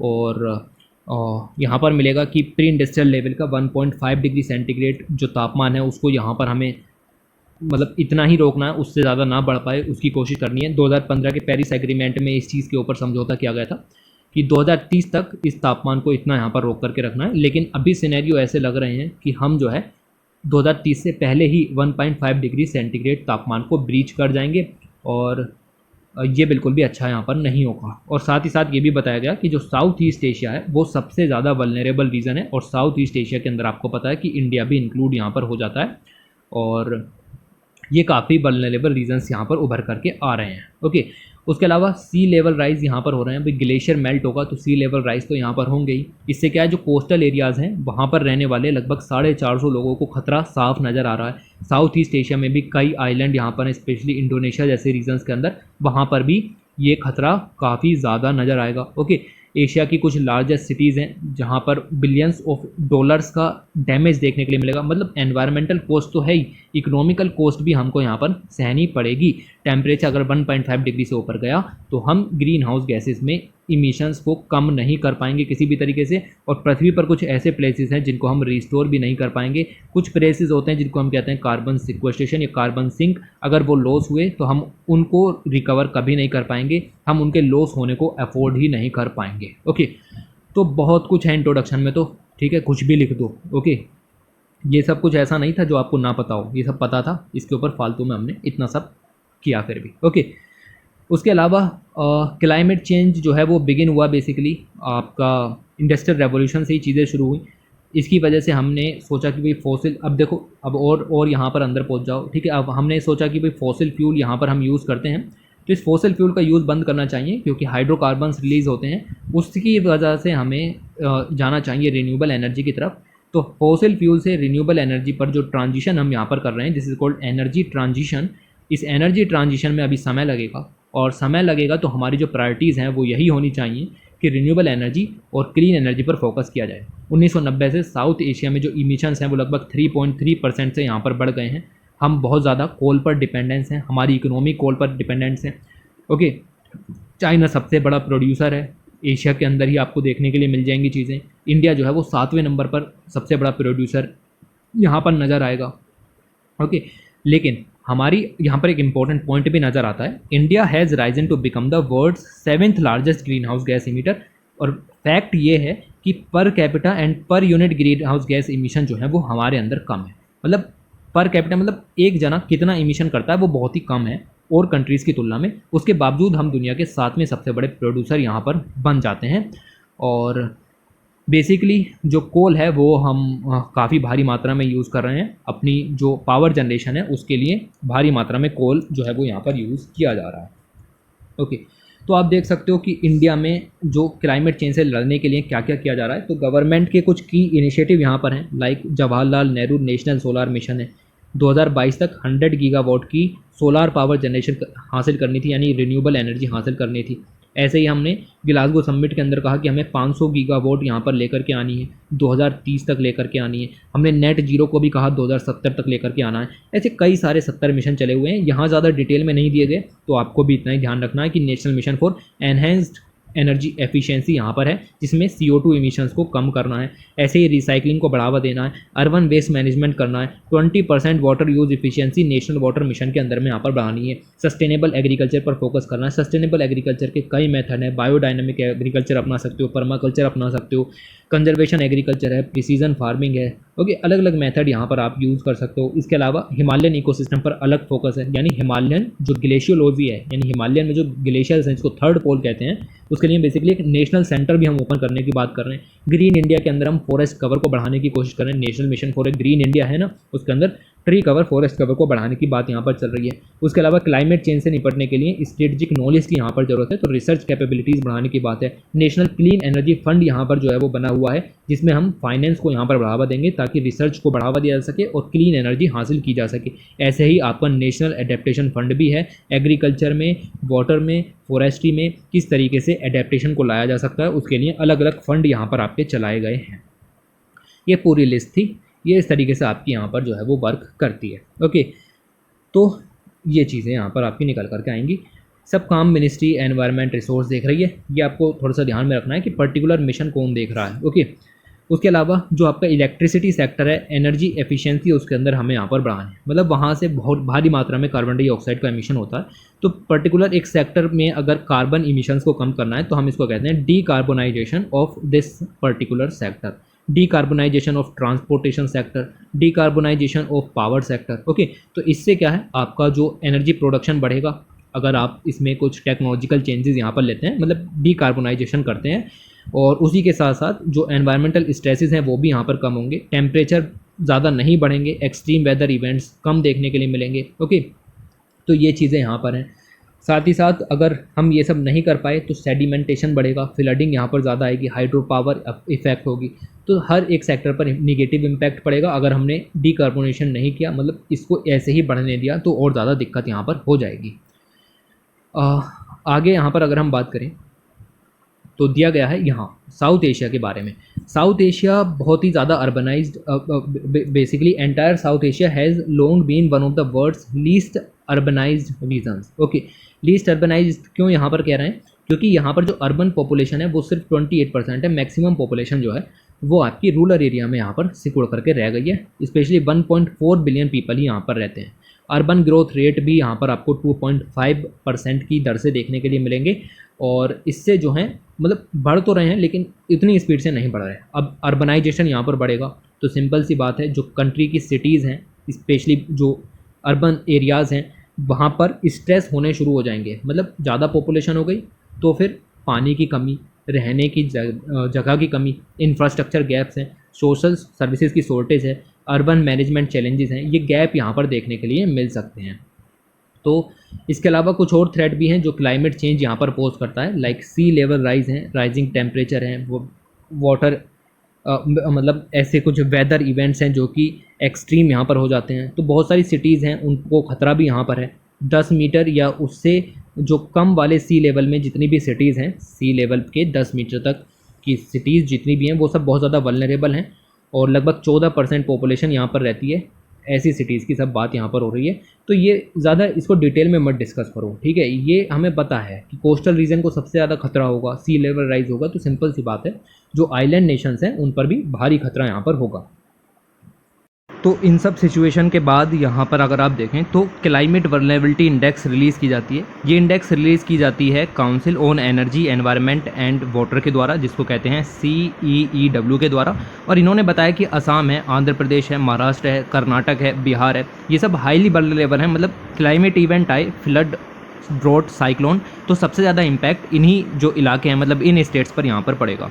इसके अलावा जो आप देख सकते हैं कि इंडिया की 80% पॉपुलेशन ऐसी है, मोर देन 80% पॉपुलेशन इंडिया की, जो कि ऐसी डिस्ट्रिक्ट्स में रहती हैं जहाँ पर वाटर स्ट्रेस की कंडीशंस बहुत ज़्यादा हैं। इसके अलावा district by district climate action plan होना बहुत ज़रूरी है। केवल 63% इंडियन डिस्ट्रिक्ट्स हैं जिनके पास डिस्ट्रिक्ट्स डिज़ास्टर मैनेजमेंट प्लान है, बाकी की किसी डिस्ट्रिक्ट के पास ये प्लान नहीं है। ये एक बेसिकली ये प्लान जो है वो ग्राउंड लेवल पर जो क्लाइमेट इवेंट्स हैं, जो वल्नरेबिलिटीज़ यहाँ पर होंगी, उनको कम करने के लिए इस्तेमाल किए जाते हैं। तो इतनी जो 37% डिस्ट्रिक्ट्स हैं उनके पास ये नहीं है, इसीलिए ये रिपोर्ट ये बताती है। ये रिपोर्ट मैंने बताया किसके द्वारा रिलीज़ की जाती है इंडेक्स, तो ये इंडेक्स आती है आपकी CEEW के द्वारा। ओके, इसके अलावा हम यहाँ पर क्या कर सकते हैं, तो COP26 की मीटिंग यहाँ पर हुई, ठीक है, ग्लासगो के अंदर। UNFCCC की ये जो है वो मीटिंग थी, और इसके अंदर काफ़ी सारे इनिशिएटिव लिए गए, वो मैंने अलग से पढ़ाए हैं वीडियो बना करके। यहाँ पर जो डिस्कस किया गया है वो ये है कि क्लाइमेट क्राइसिस से निपटना है तो आपको फाइनेंस की ज़रूरत यहाँ पर पड़ेगी, that is for climate finance या क्लाइमेट एडेप्टेशन फाइनेंस। ओके, तो उसके लिए सभी कंट्रीज़ ने पेरिस एग्रीमेंट में कहा था कि $100 बिलियन हम यहाँ पर जो है वो देना शुरू करेंगे, लेकिन 2015 से ये बात होनी शुरू हुई, लेकिन ये आपको अमाउंट जो है वो अवेलेबल नहीं कराया गया। डेवलप्ड कंट्रीज़ का ये क्लेम होना चाहिए था, मतलब डेवलप्ड कंट्रीज़ को देना चाहिए था, डेवलपिंग कंट्रीज़ को ये नहीं प्रोवाइड कराया गया। जो आपकी COP26 समिट है उसके अंदर कहा गया इसको बढ़ा करके $200 बिलियन किया जाए। भूटान जैसी कंट्रीज़ ने इस बारे में बात की, लेकिन जब $100 बिलियन ही नहीं दिए जा रहे तो $200 बिलियन कहाँ से दिए जाएंगे। ओके, इसके अलावा एक बात ये भी की जा रही है कि पूरी दुनिया को साथ मिलकर के ग्लोबल रेजिलियंस रिजर्व फंड तैयार करना चाहिए, और इंडिया को भी उसमें योगदान करना चाहिए। अभी फंड यहाँ पर बना नहीं है, लेकिन अगर इस तरीके का फंड एस्टेब्लिश हुआ, इसके ऊपर बात हुई थी बेसिकली। ओके, तो यहाँ पर ये काफ़ी हेल्पफुल हो सकता है, और क्लाइमेट इंश्योरेंस प्रोवाइड कर सकते हैं। मतलब क्लाइमेट चेंज से अगर किसी की कोई भी नुकसान हुआ है, इकोनॉमिक नुकसान हुआ हो, तो उसकी भरपाई यहाँ पर इस फंड से की जाएगी। This fund will work as a climate insurance fund. Okay, तो ये चीज़ की यहाँ पर बात हुई। इसके अलावा जो आपकी COP26 की मीटिंग हुई उसके अंदर एक और इनिशिएटिव निकल के आया। लगभग 400 से ज़्यादा फाइनेंशियल इंस्टीट्यूशंस ने साथ मिलकर के Glasgow financial alliance for net zero यानी कि GFANZ यहाँ पर स्टार्ट किया। इसके लिए टोटल $130 ट्रिलियन यहाँ पर जो है वो दिए गए हैं, और ये बेसिकली एक तरीके से एक फाइनेंस पूल क्रिएट किया जा रहा है 2030 तक के लिए, ताकि पूरी दुनिया में 2030 तक नेट ज़ीरो हासिल किया जा सके। इसके लिए फाइनेंस जो है वो इस अलायंस के थ्रू यहाँ पर हासिल किया जाएगा। ओके, तो ये जो नया अलायंस यहाँ पर बना है ये इन सब चीज़ों को देखेगा कि किस तरीके से बैंक्स हैं या एसेट मैनेजर्स हैं या एसेट ओनर्स हैं वो किस तरीके से वर्क करते हैं। इसके अंदर सब इंक्लूड है, मैंने बताया ना 400 फाइनेंशियल इंस्टीट्यूशंस इसके अंदर में हैं, तो सिर्फ बैंक्स नहीं हो सकते, 400 से ज़्यादा। ओके, अलग मतलब सब तरीके के लोग हैं, और कुल मिला के $130 ट्रिलियन इकट्ठे यहाँ पर किए गए हैं। ये देखेंगे कि किस तरीके से हाई कार्बन और पोल्यूटिंग इकोनॉमी से हट करके हम सस्टेनेबल डेवलपमेंट की तरफ जा सकते हैं। हम नेट ज़ीरो गोल्स को हासिल कर सकते हैं। ओके, तो ये सब चीज़ें यहाँ पर देखेंगे कि किस तरीके से साइंस बेस्ड अप्रोच के जरिए वर्क को किया जा सकता है। उसके अलावा जो ग्रीन फाइनेंशियल इन्वेस्टमेंट है उनको बढ़ाने की ज़रूरत है। ग्रीन फाइनेंशियल इन्वेस्टमेंट क्या है? आपके इकोनॉमिक सेक्टर में ऐसे इन्वेस्टमेंट करना जिससे कि एनवायरनमेंट को भी फ़ायदा हो। This is called green financial investment. ये आपके यहाँ पर बहुत ज़्यादा ज़रूरी है। पिछले 10 साल मतलब अगले 10 सालों में अगर हम यहाँ पर बात करें तो इसेंशियल एनर्जी ट्रांसफॉर्मेशन के लिए ये इन्वेस्टमेंट ज़रूरी है, क्योंकि मैंने बताया कि फाइनेंस जो है वो बहुत ही इंपॉर्टेंट सेगमेंट बन जाता है। अगर पैसा नहीं है तो कोई पॉलिसी वर्क यहाँ पर नहीं करने वाली है। ओके, OECD जैसे जो ऑर्गेनाइजेशन है उन्होंने कहा है कि प्राइवेट फ्लो बहुत ही कम है। मतलब अगर 80 बिलियन का इन्वेस्टमेंट यहाँ पर हो रहा है कहीं पर, तो उसमें से सिर्फ 16 बिलियन ही प्राइवेट फ्लो का हिस्सा है, बाकी सब जो है वो पब्लिक ऑर्गेनाइजेशन ही यहाँ पर कर रही हैं। इंडिया की इमिशन ट्रेजेक्ट्री की बात करें तो 2 डिग्री सेंटीग्रेड तो हम पहुँच ही जाएंगे, इंडिया के अंदर 2 डिग्री सेंटीग्रेड पहुँच जाएंगे, मतलब ब्रीच करने वाली बात यहाँ पर ये हो गई। और इंडिया की जो सेक्टोरल पॉलिसीज़ हैं हमारी बिल्कुल भी पेरिस एग्रीमेंट के जैसी नहीं है, लेकिन फिर भी हमने COP26 के अंदर पंचामृत का सिद्धांत दिया और कहा कि हम 500 गीगावाट रिन्यूएबल एनर्जी लाएंगे 2030 तक। उसके अलावा हमने और भी बातें कहीं, लाइक ओवरऑल जो इंडियन इकोनॉमी है उसके अंदर हाई एनर्जी एफिशिएंसी को लेकर के आएंगे। ये सब बातें ग्लासगो समिट के अंदर यहाँ पर कही गई थी। नेट जीरो हमें होना है 2070 तक, इंडिया ने COP26 के अंदर इस बात को यहाँ पर कहा। उसके बाद इस पैसेज के अंदर यहाँ पर बताया गया है कि किस तरीके से जो बेसिकली डेवलप्ड कंट्रीज़ हैं वो डेवलपिंग कंट्रीज़ या एशियन कंट्रीज़ के बारे में क्या सोचती हैं। तो this is called orientalist concept development environmental effect का।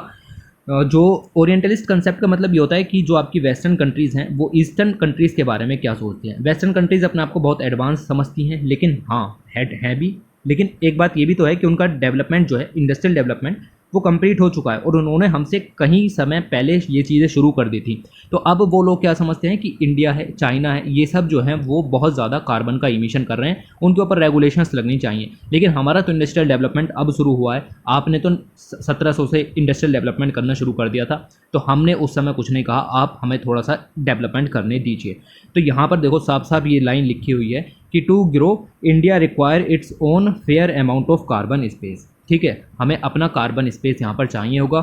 इधर द वेस्ट या तो हमें मनी प्रोवाइड करे, जैसा कि पेरिस एग्रीमेंट में कहा गया $100 बिलियन दे, या फिर मनी नहीं दे रहे हैं तो क्लीन टेक्नोलॉजी अवेलेबल कराएं ताकि हम रिन्यूएबल एनर्जी का डिप्लॉय कर सकें। और आपकी जो प्रॉब्लम है कि भाई ईस्ट की जो कंट्रीज़ हैं वो बहुत ज़्यादा पॉल्यूशन कर रही हैं, वो चीज़ें सोल्व हो सकती हैं, बट ये करना आपको ही पड़ेगा। या तो आप मनी अवेलेबल कराइए या टेक्नोलॉजी अवेलेबल कराइए ताकि इंडिया के जो इमिशंस हैं वो ना बढ़ पाएँ। ओके, तो ये चीज़ें आपको यहाँ पर समझ में आएंगी।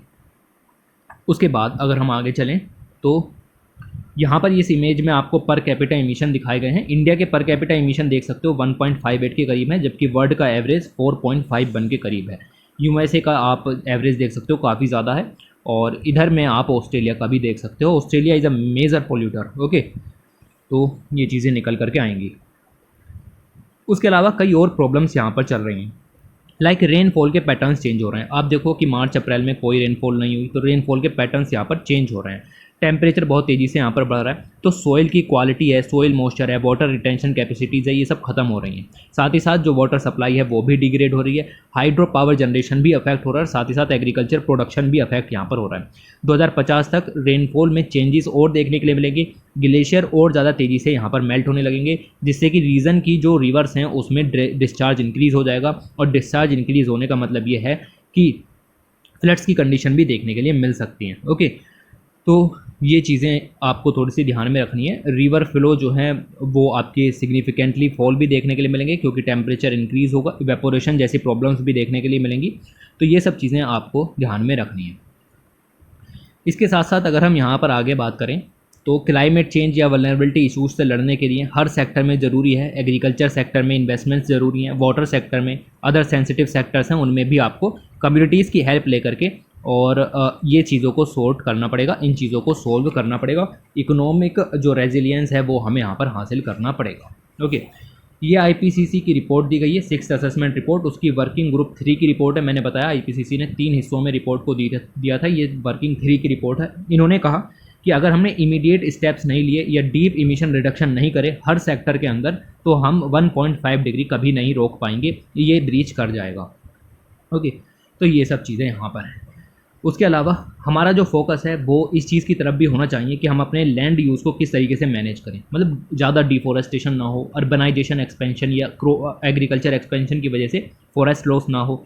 फॉरेस्ट जो है वो एक इंपॉर्टेंट सोर्स बन जाते हैं कार्बन सिक्वेस्ट्रेशन का। ओके, तो ये काफ़ी ज़्यादा ज़रूरी है। तो फॉरेस्ट का जो कन्वर्जन है एग्रीकल्चर लैंड में वो ना हो, जिससे कि कई रीजन की बायोडाइवर्सिटी पर भी इम्पैक्ट पड़ेगा, उन चीज़ों को रोकना है। ओके, सैलिनिटी इंक्रीज ना हो लो लाइंग एरियाज़ के अंदर, सेडिमेंट का बैलेंस यहाँ पर बना रहे, एरिड सेमी एरिड एरियाज़ का फर्दर डिग्रेडेशन ना हो, साथ ही साथ नेचुरल डिजास्टर कम से कम आए, एक्सट्रीम इवेंट्स ना हो, उनका एग्रीकल्चर पर इम्पैक्ट यहाँ पर ना पड़े। ओके, मॉनसून रेन हमें अच्छी मिलती रहे, जिससे कि हमारी एग्रीकल्चर प्रोडक्शन यील्ड जो है वो कम ना हो, मतलब अच्छा चलता रहे। अभी देखो आप यहाँ पर जो है वो व्हीट का जो प्रोडक्शन है वो कम हो गया। क्यों कम हो गया भाई? ये सब क्लाइमेट चेंज का ही खेल है। ओके, ऊपर से लानीना और अल्नीनो जैसी कंडीशंस भी देखने के लिए मिल रही हैं। तो क्रॉप यील्ड डिक्लाइन हो जाएगी अगर हमने जो बेसिकली सही से इनिशिएटिव नहीं लिए। वाटर स्ट्रेस जैसी कंडीशंस देखने के लिए मिलेंगी, और जो वाइटल एग्रीकल्चर क्रॉप्स हैं लाइक राइस, मेज, व्हीट, सोयाबीन, ये सब का जो कंट्रीब्यूशन है वो भी कम हो जाएगा 2025 तक। इनका जो बेसिकली 2050 तक जो माल न्यूट्रिशन की प्रॉब्लम है वो भी यहाँ पर बढ़ सकती है, अगर ये क्रॉप का जो बेसिकली यील्ड है वो अगर यहाँ पर कम होती है तो। ओके, तो इन सब से लड़ने के लिए हमें कोस्ट इफेक्टिव स्ट्रेटजीज़ की ज़रूरत पड़ेगी। ग्रीन हाउस गैस के एमिशन को कम करना पड़ेगा, land management, forest land management करना पड़ेगा, इंटीग्रेटेड वाटर डेवलपमेंट की ज़रूरत पड़ेगी, स्टोरेज क्रिएशन की ज़रूरत यहाँ पर पड़ेगी। तो इन सब से लड़ने के लिए हमारे पास बेसिकली जो हमारे कार्बन फुटप्रिंट्स हैं उनको लोअर करना है। मतलब पर कैपिट बेसिकली अगर हम बात करें तो एक बंदे कितना कार्बन इमिशन यहाँ पर कर रहा है, जिसको कार्बन फुटप्रिंट, इसको रिड्यूस करना है। ओके, तो ये सब चीज़ों के अगर आप करेंगे तो आप ग्रीन हाउस गैस इमिशन में रिडक्शन यहाँ पर कर सकते हैं। इस सब के लिए एक इनिशिएटिव चला हुआ है जिसका नाम है सस्टेनेबल ट्रांसपोर्ट इनिशिएटिव। ये जो इनिशिएटिव है, आपसे पूछा जा सकता है कि ये इनिशिएटिव किसने यहाँ पर रिलीज़ किया है, तो ये इनिशिएटिव जो है वो आपका एशियन डेवलपमेंट बैंक का इनिशिएटिव है, ADB का इनिशिएटिव है। और इसके जरिए जो ट्रांसपोर्टेशन सेक्टर है उसको डीकार्बोनाइजेशन करेंगे, low carbon, safe and economical public transportation network का यूज़ हम यहाँ पर जो है वो करने वाले हैं। तो ट्रांसपोर्ट सेक्टर से जो ग्रीन हाउस गैसेस का एमिशन रोकने के लिए काम किया जाएगा। ऐसे ही और प्रोग्राम है लाइक क्लाइमेट रेजिलियंस डेवलपमेंट हमें हासिल करना है। क्लाइमेट चेंज की जो मार है वो ज़्यादा ना पड़े, या फिर पड़े तो हम पर कोई असर ना पड़े, this is called climate resilience. Okay, ऐसा डेवलपमेंट हमें यहाँ पर लेकर के चलना है। इन सब में हमारी मदद कौन कर सकता है? फाइनेंशियल टेक्नोलॉजी भी हमारी मदद यहाँ पर जो है वो कर सकती है। और फाइनेंशियल टेक्नोलॉजी हमें कई सारी चीज़ों के बेसिकली आइडियाज़ प्रोवाइड करती है, सॉल्यूशंस प्रोवाइड कराती है, सर्विसेज प्रोवाइड कराती है कि हम किस तरीके से कार्बन फुटप्रिंट को कम यहाँ पर कर सकते हैं। क्लाइमेट है, फाइनेंस है, टेक्नोलॉजी है, ये गैप किस तरीके से कम किए जा सकते हैं, इनके बारे में ये हमें जो है वो सॉल्यूशन अवेलेबल कराती है। बेसिकली जो सस्टेनेबल फिनटेक है, ठीक है, इसको इस तरीके से हम यहाँ पर समझ सकते हैं। जो आपका सस्टेनेबल फिनटेक है इसके अंदर ये तीनों चीज़ें आ जाती हैं। First is called climate, second one is called finance और third one is called tech. अगर ये तीनों चीज़ें अवेलेबल यहाँ पर हो जाती हैं तो आप सस्टेनेबल जो फिनटेक के ज़रिए जो कार्बन ये आपकी क्लाइमेट चेंज से रिलेटेड चुनौतियाँ हैं उनको कम कर सकते हैं। और इसमें जो है वो आपकी क्लाइमेट फिनटेक्स काफ़ी अच्छा रोल यहाँ पर निभा सकते हैं। ये हमें बता सकती हैं, देखो कोई ऐप है वो हमें बता सकता है कि भाई वेदर इवेंट्स आने वाले हैं, साइक्लोनिक कंडीशन बन रही हैं, इंडियन ओशियन रीजन के अंदर बन रही हैं, बे ऑफ बंगाल के अंदर बन रही हैं। तो ये क्या है? ये सॉफ्टवेयर है, किसके द्वारा डेवलप किया जाएगा? ये फिनटेक के द्वारा डेवलप किया जाएगा। चूँकि ये क्लाइमेट चेंज की मार से हमको बचा रहा है, इसीलिए हम इसको कहते हैं क्लाइमेट फिनटेक। ओके, क्योंकि क्लाइमेट से रिलेटेड फाइनेंशियल टेक्नोलॉजी उभर करके आ रही है। ओके, तो ऐसे अलग अलग डिजिटल इनोवेशन एप्लीकेशंस हो सकते हैं, प्लेटफॉर्म हो सकते हैं जो कि एनवायरमेंटल फ्रेंडली सॉल्यूशंस यहाँ पर अवेलेबल कराते हैं। तो वेदर डेंजर मतलब जो आपका वेदर है उससे रिलेटेड जानकारी आपको मिल जाएगी। ऐसे और टूल्स हो सकते हैं जो मॉनिटरिंग या मेजरिंग करते हो क्लाइमेट रिलेटेड डेंजर्स की, या उनको मिटिगेट करने के लिए हमें जो है वो उसके बारे में बताते हो। तो इस तरीके के जितने भी चीज़ें हैं वो हमें यहाँ पर हेल्पफुल रह सकती हैं। और अपनी सोसाइटी को जो बेसिकली पूरा इंडिया इसके अंदर कवर है उसमें कार्बन जो न्यूट्रल सिस्टम है उसको यहाँ पर लॉन्च किया जा सकता है। मतलब ये हमें कार्बन न्यूट्रल या फिर नेट ज़ीरो इमिशन की तरफ ले जाने के लिए अच्छी जो टेक्नोलॉजी है वो अवेलेबल करा सकती हैं। अब फिनटेक की बात हो रही है और स्टार्टअप्स की बात नहीं हो रही, तो ये तो गलत बात हो जाएगी। तो स्टार्टअप्स जो हैं वो बेस बन जाते हैं आपके जो फिनटेक इकोसिस्टम है उसका। इंडिया में भी आप देखोगे अलग अलग सेक्टर में जो आपके स्टार्टअप्स हैं और एमएसएमई सेक्टर्स हैं वो सब बेस क्रिएट करते हैं और सारी की सारी जो सुविधाएं हैं वो यहाँ से अवेलेबल कराने की बात यहाँ पर चल रही है। तो ये लोग एग्रीकल्चर सेक्टर से लेकर के हर फील्ड में नए इनोवेशंस लेकर के आते हैं और ऐसे ही इनोवेशंस आपको क्लाइमेट रेजिलियंस हासिल करने में या क्लाइमेट एडेप्टेशन हासिल करने में भी मदद कर सकते हैं। ओके, तो ऐसे सभी सिस्टम इनके द्वारा यहाँ पर अवेलेबल होंगे। सरकार को क्या करना है, इनको सहायता प्रोवाइड करानी है स्टार्टअप को। वैसे ही बहुत सारी स्कीम चली हुई हैं बट और स्कीम्स के ज़रिए आप इनको अवेलेबल करा सकते हैं। The action plan of India उसको इन्वॉल्व करना चाहिए कि ज़्यादा से ज़्यादा इन्वेस्टमेंट हासिल करे। ओके, अपनी जो रिन्यूएबल एनर्जी है उसका शेयर यहाँ पर बढ़ाए पावर जनरेशन के अंदर। ओके, साथ ही साथ जो आपकी फॉसिल फ्यूल डिपेंडेंट बिजनेसेस हैं उनका इलेक्ट्रिफिकेशन करें, मतलब फॉसिल फ्यूल से बिजनेसेस ना चलाएं। ओके, कमर्शियल प्रोडक्शन हो काय का, ग्रीन हाइड्रोजन का जो कि रिन्यूएबल एनर्जी का सोर्स है, इलेक्ट्रिक व्हीकल्स का एडोप्शन और उसका प्रमोशन करना बहुत ज़रूरी है। तो बायोफ्यूल यूज़ करें, कार्बन सिक्वेस्ट्रेशन पर फोकस करें, लोअर कार्बन एनर्जी डेप्लॉयमेंट यहाँ पर किया जाए। ओके, एनर्जी प्रोडक्शन को सस्टेनेबल बनाया जाए। इन सब के जरिए चीज़ें हासिल जो हैं वो की जा सकती हैं। उसके बाद आगे ये आपको ग्लोबल क्लाइमेट रिस्क रिपोर्ट के बारे में बताया गया है और ये जो है वो basically top 10 most vulnerable countries में बताती है कि इंडिया भी टॉप 10 वल्नरेबल कंट्रीज़ में यहाँ पर आता है। हमारे अंदर जो बेसिकली इमिशन इंटेंसिव इंडस्ट्रीज़ बहुत ज़्यादा हैं, हमारे जो टारगेट हैं वो उतने अच्छे नहीं हैं, हमें रीओरिएंट करने की ज़रूरत है। ओके, रिन्यूएबल एनर्जी गोल हमें हासिल करने हैं तो करंट पॉलिसीज़ के ज़रिए हम नहीं कर सकते। ये सब इस रिपोर्ट ने यहाँ पर बताया। इन्होंने ये भी बताया कि हमें मोर कार्बन सिंक की ज़रूरत है। कार्बन देखो, कार्बन सिंक और कार्बन सिक्वेस्ट्रेशन में अंतर होता है। ये एक पेड़ है तो this is called carbon sink, और ये जब कार्बन को सिक्वेस्ट्रेशन करेगा तो this process is called carbon sequestration. Okay, तो ये चीज़ें आपको यहाँ पर नज़र आनी चाहिए। ऐसे कार्बन सिंक और बनाने की ज़रूरत है, यानी कि वेटलैंड आप क्रिएट करो। ठीक है, आप ज़्यादा से ज़्यादा फॉरेस्ट यहाँ पर जो है वो लगाओ, ग्रासलैंड इकोसिस्टम क्रिएट करो, या क्रिएट नहीं कर रहे हो तो कम से कम वो ख़त्म नहीं होने चाहिए। ठीक है, या आप समझ चुके होगे अब तक। तो ये चीज़ें हैं, आप फॉरेस्ट को बचाओ, वेटलैंड को बचाओ, ओशन को बचाओ, लोकल कम्युनिटीज़ का इन्वॉल्वमेंट इसके अंदर में रखो, उनको लाइवलीहुड भी प्रोवाइड होगा और साथ ही साथ नेचुरल रिसोर्सेज, एनवायरमेंटल सस्टेनेबिलिटी भी हासिल होगी। तो इन सब से लड़ने के लिए अलग अलग मिनिस्ट्रीज़ वर्क कर रही हैं कोऑर्डिनेशन के साथ, like new and renewable energy है, पूरा इलेक्ट्रिक व्हीकल का सिस्टम देख रही है। Okay, forest climate environment ministry है, हैवी इंडस्ट्रीज़ भी इसके अंदर में यहाँ पर देख रही है, जो कि which runs the schemes to promote electric vehicles. ठीक है, हैवी इंडस्ट्रीज़ की बात यहाँ पर हो रही है, like ACC battery storage system था आपका, वो सब किसके अंदर में आ रहा है, हैवी इंडस्ट्रीज़ के अंदर में यहाँ पर आ रहा है। तो इलेक्ट्रिक व्हीकल के एडोप्शन को देख रही है। न्यू एंड रिन्यूएबल एनर्जी जो है वो बेसिकली आपका सोलार फोटोवोल्टिक है। ओके, या विंड पावर प्रोजेक्ट हैं, उन सबको भी यहाँ पर देख रही है। तो इस तरीके से हमारी जो ग्रोथ ट्रेजेक्ट्री है वो अच्छी देखने के लिए मिलेगी अगर ये सब चीज़ें की जाएँ तो। और इतने सारे यहाँ पर पॉइंट्स दिए गए थे, आपको इनमें से कुछ भी पॉइंट्स यहाँ पर जो है वो याद रख लेने हैं। उसके बाद आगे चलते हैं और अगले आर्टिकल की तरफ। लिखा हुआ है सेफ गार्डिंग चिल्ड्रंस को बचाने के लिए यहाँ पर बात हो रही है। और इस आर्टिकल के अंदर बेसिकली जो बात की गई है वो एडॉप्शन सिस्टम की बात की गई है।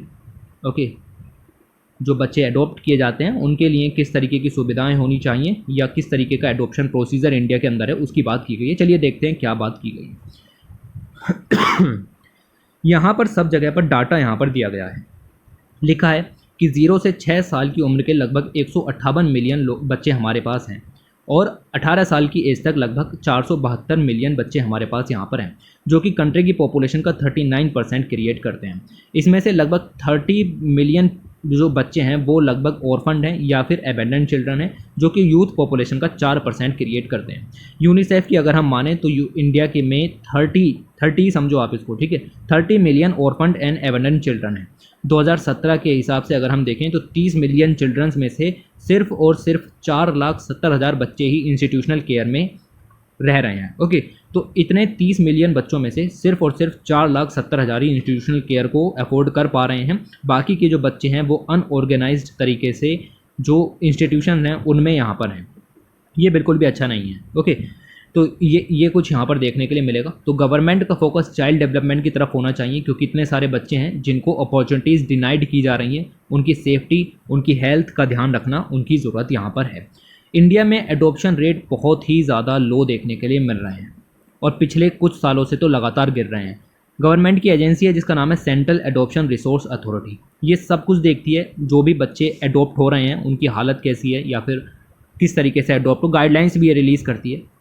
ओके 2010 में इन्होंने यहाँ पर ये बताया कि लगभग 5,600 के करीब इन कंट्री एडॉप्शन देखने के लिए मिले, जबकि 2017-18 में 3,000 हो गए। तो ये जो रेट है 2000 से लगभग कम हो गया और ये बिल्कुल भी सही नहीं है। इंस्टीट्यूशनल केयर जो है वो ज़्यादा बच्चों को नहीं मिल रही, सिर्फ 2,61,000 को मिली है।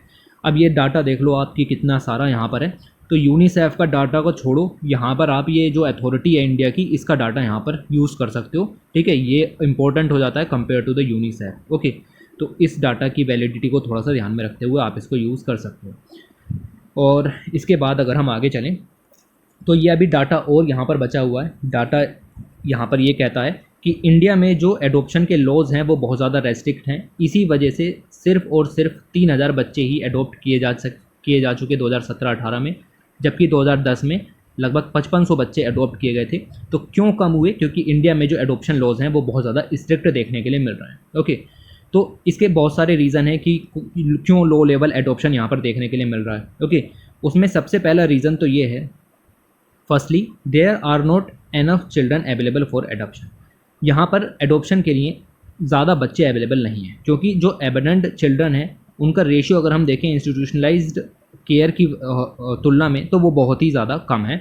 और यहाँ पर ये मिलेगा कि डिस्ट्रिक्ट चाइल्ड प्रोटेक्शन ऑफिसर जो हैं वो स्ट्रीट पर जो बच्चे यहाँ पर हैं उनको पहले तो चाइल्ड केयर इंस्टीट्यूशन में लेकर के जाते हैं, फिर उनके पेरेंट्स को ढूंढते हैं, अगर वो नहीं मिलते तब उनको एडॉप्शन के लिए यहाँ पर प्लेस किया जाता है।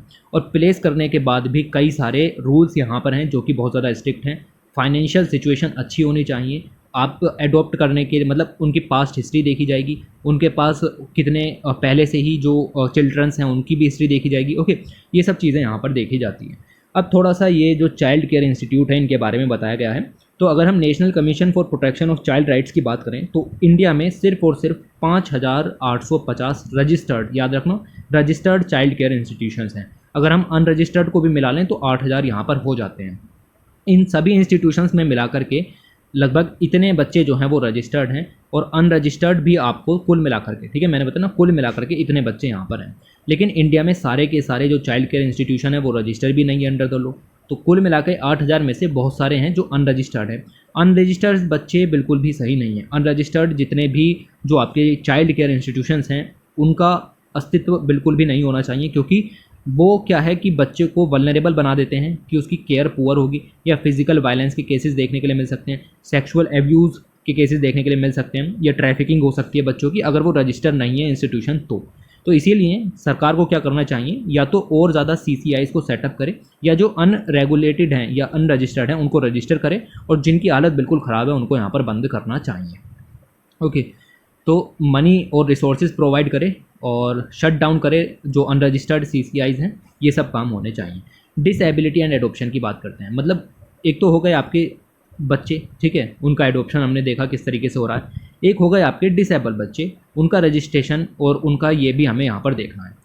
तो कुल मिला के अगर हम बात करें जनवरी 2020 में जो आपकी अथॉरिटी है कारा नाम की, ओके, और इन्होंने बेसिकली गाइडलाइंस यहाँ पर रिलीज़ करी, और गाइडलाइंस रिलीज़ करने के बाद जो चिल्ड्रंस हैं उनको 14 सब कैटेगरीज़ में डिवाइड कर दिया स्पेशल नीड के हिसाब से। ओके बच्चे अलग अलग कैटेगरीज़ में यहाँ पर बांटे गए, वो 14 कैटेगरीज़ यहाँ पर बनाई, और उन कैटेगरीज़ के हिसाब से जो आपका एडॉप्शन है वो यहाँ पर किया जाता था। ओके तो एडॉप्टिव पेरेंट्स को यह अंडरस्टैंड करने में यहाँ पर आसानी बेसिकली हो गई कि चिल्ड्रन की नीड क्या है, या फिर हम उसको कितना प्रोवाइड कर सकते हैं, उस हिसाब से आप उस कैटेगरी के जो चिल्ड्रंस हैं आप उनको एडॉप्ट कर सकते हो। अगर हम देखें डिसेबल चिल्ड्रंस के बारे में तो पूरी कंट्री में 2018-19 में सिर्फ 40 बच्चे ही थे जिनको एडॉप्ट किया गया, और ये टोटल नंबर का 1% क्रिएट करते हैं। ओके तो ये चीज़ें आपको यहाँ पर देखने के लिए मिलेंगी।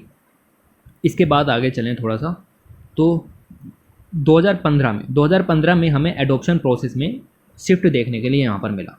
बेसिकली जो आपकी कारा नाम की अथॉरिटी है 2015 में निकल करके आई, कारा यानी सेंट्रल एडॉप्शन रिसोर्स अथॉरिटी 2015 में निकल करके आई, और ये ऑटोनोमस और स्टैट्यूटरी बॉडी है ministry of women and child development के अंदर।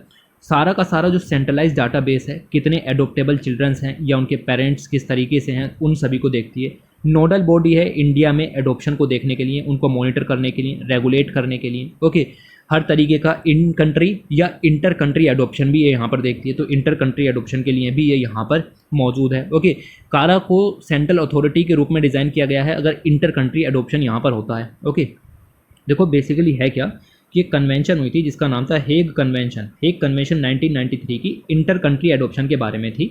तो इस कन्वेंशन के अंदर जो रिप्रेजेंटेटिव है इंडिया की तरफ से वो यही अथॉरिटी है। ये अथॉरिटी सभी तरीके के इंटर कंट्री एडोप्शन को देखती है और वो एडोप्शन हेग कन्वेंशन के हिसाब से है या नहीं उसको भी देखती है, क्योंकि इंडिया ने इसको रेटिफाई किया हुआ है 2003 में। तो हमारा ये बन जाता है कि भाई हम इस तरीके से वर्क करें जैसी गाइडलाइंस हेग कन्वेंशन ने यहाँ पर दी हैं वैसी। 2018 में कारा ने इंडिविजुअल्स को भी अलाउ किया जो लिव इन रिलेशन में यहाँ पर रहते हैं, वो भी बच्चे को अडॉप्ट कर सकते हैं इंडिया के अंदर। Okay, from and with in India. और मेन फोकस ये था कि एडॉप्शन की जो प्रोसेस है उसको क्विकन बनाएं ताकि ज़्यादा वेट यहाँ पर ना करना पड़े। इंडिया के अंदर अगर हम देखें तो एडॉप्शन की जो प्रोसेस है या प्रैक्टिस है वो 2 एक्ट के ज़रिए यहाँ पर गवर्न होती है। पहला है आपका Hindu adoption and maintenance act जिसको कहते हैं हामा एक्ट, और दूसरा यहाँ पर एक्ट है JJ एक्ट यानी कि juvenile justice care and protection children act 2000। Okay, ये दोनों के दोनों अपने अपने प्रोविजंस इनके ऑब्जेक्टिव हैं। जो हामा एक्ट है वो बेसिकली एडॉप्शन हिंदूज़ के लिए है। हिंदू टर्म के अंदर बुद्धिस्ट, जैन, सिख भी इंक्लूड किए जाते हैं। और इसके अंदर जो आपके बच्चे हैं उनको नेचुरली बोर्न चाइल्ड का राइट दिया जाता है, इवन राइट टू इनहेरिटेंस भी अवेलेबल कराया जाता है। इसके अलावा JJ एक्ट जब तक नहीं आया था यानी कि जुवेनाइल जस्टिस एक्ट जब तक नहीं आया था उससे पहले आपका गार्डियंस एंड वार्ड एक्ट यहाँ पर चलता था, लेकिन उसमें खामियां थी तो उसको यहाँ पर ख़त्म करके ये हम लेकर के आए नया act that is called juvenile justice act. इस एक्ट के अंदर में अगर हम देखें तो सारा वर्क जो है वो कारा यानी कि ये सेंट्रल अथॉरिटी देखती है। फंक्शनिंग स्मूथ होनी चाहिए, गाइडलाइंस भी यही यहाँ पर रिलीज़ करती है time to time. Okay, different stakeholders का जो बेसिकली इन्वॉल्वमेंट भी इसके अंदर में रहता है। अब ये तो सेंट्रल लेवल पर हो गई, ऐसे ही आपकी स्टेट एडॉप्शन रिसोर्स अथॉरिटी भी यहाँ पर है, तो ये स्टेट लेवल पर यहाँ पर वर्क करती है। ऐसे ही स्पेशलाइज्ड एडॉप्शन एजेंसी भी यहाँ पर है जो कि आपकी इस एक्ट के सेक्शन 41 में यहाँ पर लिखी हुई है। ऐसे ही ऑथोराइज्ड फॉरेन एडॉप्शन एजेंसीज भी हैं, तो फॉरेन एडॉप्शन हो रहा है तो उसको देखने का काम यहाँ पर इसका हो जाएगा। डिस्ट्रिक्ट चाइल्ड प्रोटेक्शन यूनिट्स भी यहाँ पर हो गई जो कि बेसिकली आपकी लोकल लेवल पर वर्क करेंगी और जो एबेंडेंट या सरेंडर्ड चिल्ड्रंस हैं डिस्ट्रिक्ट लेवल पर उनको लीगली फ्री एडॉप्शन के लिए बेसिकली अवेलेबल कराएंगे कि भाई ये इनके माँ बाप नहीं मिल पा रहे हैं तो इनको हम एडॉप्शन के लिए जो है वो ओपन कर रहे हैं। ओके, तो ये सब चीज़ें देखने के लिए यहाँ पर जो है वो मिल जाती हैं। एक सबसे बड़ा जो रिस्क है इस पूरी एडॉप्शन की प्रोसेस में वो है आपका कहीं बच्चे के लिए मतलब एक्सप्लॉयटेशन तो नहीं होगा उसका। ओके, फिजिकल हरासमेंट हो सकता है, ट्रैफिकिंग तो नहीं होगी। तो यहाँ पर क्या है कि जुवेनाइल जस्टिस के जो प्रोविजंस हैं ऑर्फन एंड डेस्टिट्यूट चिल्ड्रंस के लिए in the country are children in need of care and protection. Okay, तो इस तरीके के जो प्रोविज़न यहाँ पर हैं कि चिल्ड्रन को केयर और प्रोटेक्शन दोनों यहाँ पर अवेलेबल कराई जाए। Primary responsibility of execution of the act ये स्टेट और यूटीज़ के पास में, याद रखना स्टेट और यूटीज़ इसके जिम्मेदार यहाँ पर होंगे। अगर किसी भी तरीके का मतलब जो प्रोविजंस हैं रेस्पॉन्सिबिलिटी है वो स्टेट के ऊपर यहाँ पर जो है वो डाली गई है। Ministry of women child development जो है वो इम्प्लीमेंट कर रही है centrally sponsored child protection services scheme. Okay, ये CPS स्कीम याद रखना कौन यहाँ पर रिलीज़ कर रहा है, तो ये है आपकी, इसको पहले इंटीग्रेटेड चाइल्ड प्रोटेक्शन स्कीम कहते थे। ओके, तो चिल्ड्रन को बेसिकली सपोर्ट करने के लिए ये स्कीम यहाँ पर लॉन्च की गई थी। ये जो स्कीम थी इसका प्राइमरी ऑब्जेक्टिव तो यही था कि ये स्कीम जो है वो स्टेट गवर्नमेंट या यूटीज़ के द्वारा लागू की जाएगी और इसके अंदर जो स्टेट्स हैं यूटीज़ हैं उनको फाइनेंशियल असिस्टेंस अवेलेबल कराएगी कौन, सेंटर गवर्नमेंट। ओके, तो सेंटर स्टेट को फाइनेंशियल असिस्टेंस अवेलेबल कराएगी और स्टेट इसके ज़रिए मॉनिटरिंग करेंगे सभी बच्चों की कि भाई उनको प्रोटेक्शन मिल रहा है या नहीं मिल रहा है। तो this is called integrated child protection scheme, जिसका नाम चेंज करके चाइल्ड प्रोटेक्शन सर्विसेज यहाँ पर आपका कर दिया गया है। और ये जो स्कीम है वो बेसिकली यही प्रोवाइड करने की कोशिश कर रही है कि चिल्ड्रन को जिस चीज़ की आवश्यकता है यानी केयर की या प्रोटेक्शन की वो अवेलेबल कराया जाए और चिल्ड्रन को लॉ के हिसाब से जो चीज़ें हैं वो अवेलेबल यहाँ पर कराई जाएँ, स्पेशली चाइल्ड जो केयर यूनिट है उनके अंदर में। ओके, और इसके अंदर में आप देखोगे कि स्कीम में सिर्फ और सिर्फ इंस्टीट्यूशनल केयर का नहीं, नॉन इंस्टीट्यूशनल केयर का भी प्रोविज़न यहाँ पर है, लेकिन उन पर मॉनिटरिंग ज़्यादा यहाँ पर की जाएगी। ओके, तो ये सब चीज़ें यहाँ पर निकल करके आती हैं कि नॉन इंस्टीट्यूशनल केयर का प्रोविज़न भी यहाँ पर आपको दिखेगा। और ये जो ICPS है ये पहले ICPS थी, अब CPS इसका नाम हो गया है और इसमें रिवाइज़ भी किए गए 2014 में ये चीज़ें रिवाइज़ की गई। और इसके अंदर कहा गया कि जो बच्चे हैं यहाँ पर, ओके, जो आपके एडॉप्टेड बच्चे हैं उन सभी के लिए मेंटेनेंस ग्रांट अवेलेबल कराई जाएगी। ओके, लगभग 750 रुपये से 2000 रुपये पर चाइल्ड पर मंथ अवेलेबल कराए जाएंगे। फिर 2017 में इसको फिर से चेंज किया, ये ग्रांट यहाँ पर बढ़ा दी। ओके, 2160 कर दी। उसके अलावा जुवेनाइल जस्टिस बोर्ड के मेंबर्स को भी अलाउंस यहाँ पर दिया जाता है। ओके, ये सब मॉनिटर करने का 9 करोड़ रुपए चाइल्ड लाइन इंडिया के लिए भी यहाँ पर दिए गए हैं। ओके, ताकि वो इस चीज़ की मॉनिटरिंग यहाँ पर कर सके कि जो बच्चे हैं उनकी care according to the law हो रही है या नहीं हो रही है। तो children in need of care and protection and children in conflict with law, उन दोनों को ये सुविधाएं प्रोवाइड कराने की बात यहाँ पर है। तो ये सब चीज़ें यहाँ पर चलती रहती हैं। उसके बाद ये सब इग्नोर कर सकते हो, यहाँ से कुछ प्रोविजंस नहीं निकलते। और वही पैनल वगैरह बनाए गए, ठीक है, यहाँ पर मिलेगा कि पैनल रिकमेंडेड, तो मिनिस्ट्री वगैरह ने कोई पैनल यहाँ पर गठित किया एक्सपर्ट्स के साथ मिलकर के। उन्होंने कहा कि issue of children with special needs, okay, तो issue of children with special needs, okay, ये रिक्वायर है social focus in terms of highlighting the advocacy at various platforms. तो बहुत सारे प्लेटफॉर्म्स को साथ में मिलकर के इसके ऊपर यहाँ पर वर्क करना पड़ेगा। ओके, लाइक अगर हम देखें तो रेगुलर सेंसिटाइजिंग करनी पड़ेगी। जो पेरेंट्स हैं जिन्होंने एडॉप्शन किया है बच्चों का, उनको बताना पड़ेगा कि भाई जो बच्चे की मेंटल हेल्थ कैसी है, ओके, उसके बारे में जानकारी यहाँ पर होनी चाहिए। तो ये सब चीज़ें निकल करके आती हैं। बाकी अगर आप यहाँ पर देखो तो फिर से वही डाटा यहाँ पर है कि ये सब आप इग्नोर कर सकते हो, इतना डाटा यहाँ पर याद नहीं रहेगा। मिनिस्ट्री जो है वो बहुत सारी स्कीम भी चला रही है वेलफेयर के लिए, डेवलपमेंट के लिए, प्रोटेक्शन के लिए, जैसे मिशन वात्सल्य है, मिशन पोषण 2.0 है, मिशन शक्ति यहाँ पर है। सभी के लिए स्कीम है, बेसिकली महिलाओं के लिए और बच्चों के लिए ये स्कीम यहाँ पर लॉन्च है। मिशन वात्सल्य स्कीम यहाँ पर है।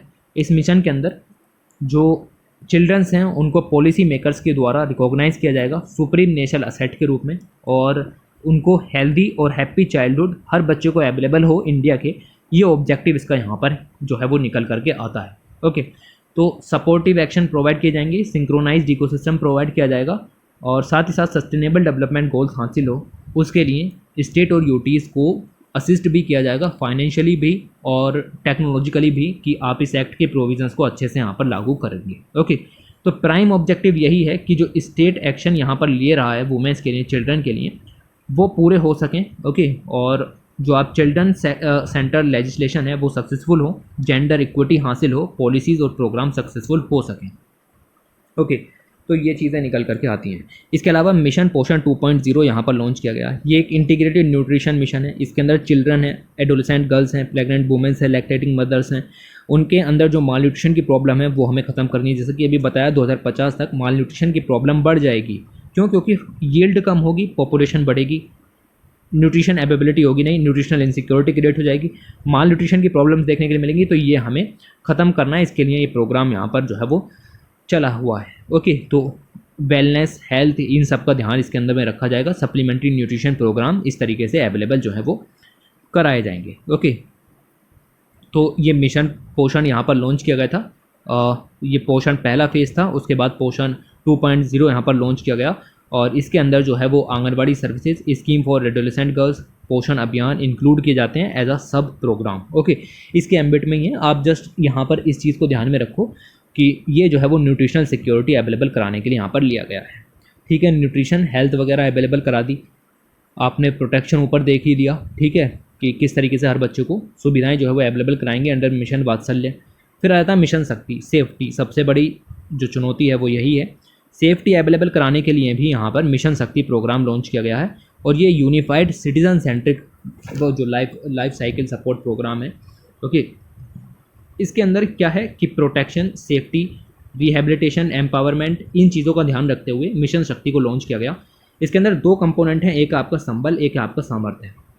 जो संबल सब स्कीम है, इसमें हम वन स्टॉप सेंटर बनाएंगे, वुमेन हेल्पलाइन जो क्रिएट करेंगे, बेटी बचाओ बेटी पढ़ाओ है, नारी अदालत है, ये सब इसके अंदर में आ गए। ठीक है, ताकि जेंडर जस्टिस तेज़ी से मिल सके, डिस्प्यूट रेजोल्यूशन आसानी से हो सके। उसके अलावा दूसरा कंपोनेंट है सामर्थ्य। इसमें हम जो है वो बाकी के जो एस्पेक्ट हैं उसका ध्यान रखेंगे। लाइक उज्ज्वला के अंदर हम जो आपकी एलपीजी कनेक्शन प्रोवाइड करा रहे हैं ताकि हेल्थ जो है वो अच्छी रहे। ओके, स्वाधार गृह है, ऐसे ही वुमेन हॉस्टल्स हैं, क्रैश सिस्टम है, ओके, कैश सिस्टम आपको मिल जाएगा, जो कि बेसिकली जो वर्किंग मदर्स हैं उनके लिए यहाँ पर लॉन्च किया गया। प्रधानमंत्री मातृ वंदना योजना है, अम्ब्रेला ICDS स्कीम है जैसा कि अभी देखी। तो ये सब कंपोनेंट हो जाते हैं सामर्थ्य के, और इस तरीके से आप जो हैं वो वुमेन एम्पावरमेंट यहाँ पर करने वाले हो 2 इनिशिएटिव के जरिए। ओके, तो ये चीज़ें आपको देखने के लिए मिलेंगी। और 15 फाइनेंस कमीशन ने भी सभी जो तीनों मिशन हैं इसकी इम्प्लीमेंटेशन की मंजूरी दी। 2025-26 तक सभी को बढ़ा भी दिया गया है। ओके, इसके अलावा PM cares for children scheme भी लॉन्च की गई मई 2021 में। कोविड-19 के दौरान जो आपके लीगल गार्डियन प्रोवाइड कराने के लिए ऐसे बच्चे जिन्होंने अपने पेरेंट्स को खो दिया, उनको एडॉप्टिव पेरेंट्स या लीगल गार्डियन अवेलेबल कराने के लिए ये यहाँ पर आपका प्रोग्राम जो है वो लॉन्च किया गया था। और चिल्ड्रंस को सपोर्ट करता है कि जो बेसिकली एक एक एक एक तरीके का स्कॉलरशिप अमाउंट, यहाँ पर स्कॉलरशिप नहीं कह सकते इस चीज़ को।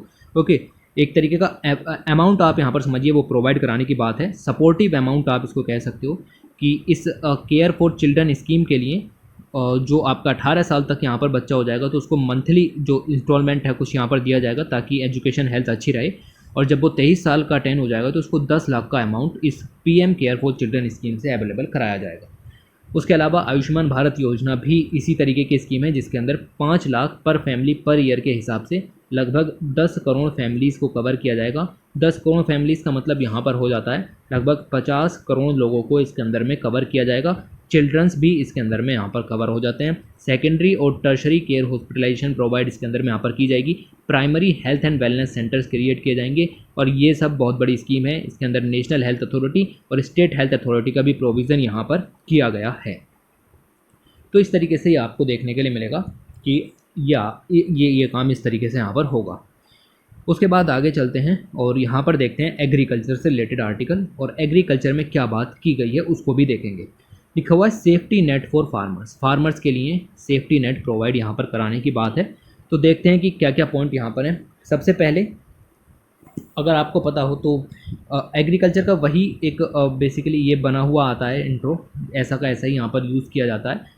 लगभग प्राइमरी लाइवलीहुड में 52% पॉपुलेशन देखने के लिए मिल जाएगी। GVA में भी आपका जो एग्रीकल्चर रिलेटेड सेक्टर का हिस्सा है वो लगभग 18% के करीब यहाँ पर है, और अब तो लगभग 20% के करीब देखने को मिला, लेकिन लगातार यहाँ पर बढ़ता चला जा रहा है। ओके, तो ये समझ में आना चाहिए आपको कि ये लगातार इम्प्रूव हो रहा है। मिलियंस ऑफ फार्मर्स हैं फिशरमैन को इंक्लूड करके, यानी कि एग्रीकल्चर सेक्टर तो है ही, एलाइड सेक्टर भी यहाँ पर है, कैटल कीपर वगैरह, ये सब एग्रीकल्चर की ग्रोथ स्टोरी को बताते हैं। ओके, अर्निंग भी इम्प्रूव हो रही है फार्मर्स की। Farmers are generally economically improvise, earning only 39% of the medium small. अभी मैं इस चीज़ को नीचे क्लियर करूँगा, ठीक है, ये नीचे काफ़ी डिटेल में दिया गया है इसके बारे में क्योंकि डाटा ही डाटा भरा पड़ा है, तो उसको हिसाब से देखते हुए यहाँ पर चलते हैं।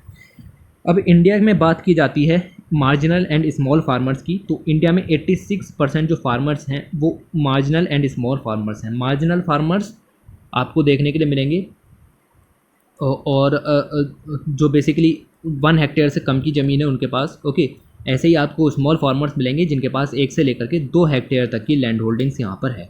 ओके, उसके अलावा ये जो 86% फार्मर्स हैं इनके पास पूरी कंट्री की 47% क्रॉप एरिया यहाँ पर निकल करके आता है। ओके, तो ये बिल्कुल भी सही नहीं है, मतलब 13 या 14% फार्मर्स हैं जिनके पास 50% से ज़्यादा क्रॉप एरिया यहाँ पर है, तो अनइक्विटेबल डिस्ट्रीब्यूशन देखने के लिए यहाँ पर मिल रहा है। ओके, तो एक तो प्रॉब्लम ये यहाँ पर समझ में आती है। ओके, दूसरी चीज़ जो स्मॉल होल्डर फार्मर्स हैं उनके पास जो डिमांड है वो ये अनेबल होते हैं और अपना जो फार्म प्रोड्यूस है उसकी अच्छी वैल्यू उनको नहीं मिल पाती क्योंकि ये डिमांड को नहीं ढूंढ पाते। ओके, कहाँ से मिलनी है, मतलब कहाँ बेचें जो अच्छा पैसा यहाँ पर हमें रिटर्न में मिले।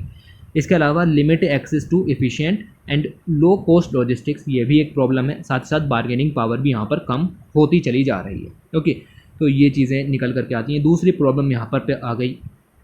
इसके अलावा ये भी पता चला है कि जो स्मॉल फार्मर्स हैं वो काफ़ी इफ़िशिएंट हैं, मतलब तकनीकें उनके पास अच्छी हैं, वो अच्छा कर सकते हैं, लेबर इंटेंसिव क्रॉप्स या लाइव स्टॉक में कीपिंग में अच्छा कर सकते हैं, लेकिन उनके पास जो लैंड होल्डिंग्स है वो बहुत ज़्यादा छोटी है। और this is the third issue जो कि लैंड फ्रेगमेंटेशन को यहाँ पर बताता है। स्मॉल फार्मर्स जो हैं वो आपकी इकोनॉमिकली इम्प्रोवाइज्ड है, उनके पास जो मीडियम होल्डर हैं उनकी 39% अर्निंग है, मतलब जो अच्छा कमाते हैं उनकी 39% ही ये यहाँ पर कमा पाते हैं, और जो लार्ज होल्डर अर्नर्स हैं उनका सिर्फ 13% ही कमा पाते हैं।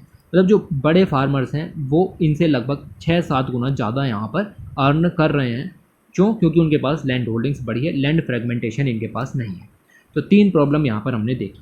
उसके अलावा नेशनल सैम्पल सर्वे ऑर्गेनाइजेशन की बात करें, 50% एग्रीकल्चर हाउस होल्ड्स जो हैं वो डेप्ट में यहाँ पर जी रहे हैं, और उनका जो डेप्ट है वो उनकी एनुअल इनकम का 60% हिस्सा यहाँ पर है। मतलब एक फार्मर अगर 1 लाख रुपए कमा रहा है तो डेप्ट में उसको 60,000 रुपये वापस करने पड़ रहे हैं, क्योंकि उसने डेप्ट कर्ज लिया था यहाँ पर। ओके, तो ये आपको चौथी प्रॉब्लम नजर आएगी, डेप्टनेस की प्रॉब्लम यहाँ पर है। 5वीं प्रॉब्लम यहाँ पर यही है कि इंक्रीजिंग फ्रेगमेंटेशन देखने के लिए मिल रहा है, और साथ ही साथ स्मॉल फार्मर्स का नंबर भी बढ़ता चला जा रहा है। तो this is the 5th problem जो आपको यहाँ पर देखने के लिए मिलेगी। 5th प्रॉब्लम के अंदर ही जो आपकी हाउस होल्ड ओनरशिप है वो डिक्लाइन हुई है। 2003 में एवरेज बंदे के पास लगभग 0.75 हेक्टेयर ज़मीन थी, लेकिन 2013 में ये घट कर के 0.5 हेक्टेयर यहाँ पर हो गई, 2019 में घट कर के 0.512 हो गई। तो लगातार जो लैंड फ्रेगमेंटेशन है और ये बढ़ता चला जा रहा है, स्मॉल फार्मर्स बढ़ते चले जा रहे हैं। तो ये एक बहुत ही एक इम्पोर्टेंट कंसर्न है ओके पॉलिसी प्लानर्स के लिए, कि कैसे फार्मर्स की इनकम को डबल करोगे नियर फ्यूचर में। 2022 तक कहा था, 2022 तो निकल लिया, ठीक है, तो ये कैसे करोगे, तो इसके ऊपर थोड़ा सा सोचने की ज़रूरत यहाँ पर है। तो हमारी जो पॉलिसीज़ हैं वो ऐसी होनी चाहिए, सोशल सिक्योरिटी स्कीम्स हैं ऐसी होनी चाहिए जो स्पेशली मीडियम या स्मॉल एंड मार्जिनल फार्मर्स पर फोकस करते हुए यहाँ पर हों। ओके, तो इन सब के लिए इंडिपेंडेंस से अगर हम यहाँ पर बात करें तो इंडिपेंडेंस से हम काफ़ी अच्छा कर रहे हैं, फार्मर्स के लिए हैं, लेबरर्स, वर्कर्स सभी के लिए यहाँ पर वर्क कर रहे हैं। ILO ने कहा है कि सोशल सिक्योरिटी का मतलब ये होता है कि सोसाइटी और गवर्नमेंट साथ में मिलकर के यहाँ पर वर्क करें, किस चीज़ के लिए, अंडर प्रिविलेज और डिसएडवांटेज ग्रुप को सिक्योरिटी प्रोवाइड कराने के लिए। इसके लिए सबसे पहला कदम जो यहाँ पर उठाया गया वो था आपका ESI एक्ट, ओके, यानी कि एम्प्लॉयज स्टेट इंश्योरेंस एक्ट 1948। ये जितने भी नॉन फार्म एंटिटीज़ थी ये उनके लिए था, यानी फार्मर्स के लिए नहीं था, बाकी लेबरर्स वगैरह के लिए फ़ायदे में यहाँ पर रहा। फार्मर्स के लिए इनिशिएटिव आने शुरू हुए जब मनरेगा यहाँ पर लॉन्च किया गया 2005 में। मनरेगा जो स्कीम है वो राइट टू वर्क प्रोवाइड कराती है और सोशल सिक्योरिटी के लिए एक बेस्ट मीजर के रूप में उभर करके आती है। नरेगा स्कीम भी इसी को कहते हैं। डिमांड ड्राइवन मॉडल है, लाइवलीहुड सिक्योरिटी प्रोवाइड कराता है रूरल हाउस होल्ड को, और यहाँ पर मिलेगा कि एटलीस्ट 100 डेज़ का वेज एम्प्लॉयमेंट अवेलेबल कराता है हर एक हाउस होल्ड को, और अनस्किल्ड वर्क के लिए इसको यहाँ पर बेसिकली लॉन्च किया गया था। ओके, इसके अंदर आपको मिलेगा कि बेनिफिशरीज़ को जो अगर वर्क नहीं मिलता है इस 100 डेज़ का तो उसको अनएम्प्लॉयमेंट अलाउंस अवेलेबल कराया जाएगा। किसके द्वारा, तो याद रखना this will be availabled by state government. तो स्टेट गवर्नमेंट की ड्यूटी होगी, अगर 100 डे का अनस्किल्ड वर्क अवेलेबल नहीं करा पाए तो आप उसको 100 डेज़ का अनएम्प्लॉयमेंट अलाउंस अवेलेबल कराओगे। इसके अलावा अगर मान लो कोई बेसिकली ड्रॉट आ गया, नेचुरल कैलेमिटी आ गई नोटिफाइड रूरल एरिया के अंदर, तो 15 डेज़ का एडिशनल अनस्किल्ड वेज एम्प्लॉयमेंट भी आपको अवेलेबल कराना है। इसके अंदर हम पॉवर्टी को एड्रेस करने की बात करते हैं, जो सोशल इनइक्वालिटीज़ हैं उनको रिड्यूस करने की बात करते हैं, साथ ही साथ सस्टेनेबल डेवलपमेंट की बात करते हैं, और इसके ज़रिए रूरल असेट क्रिएशन भी होता है रूरल एरिया के अंदर।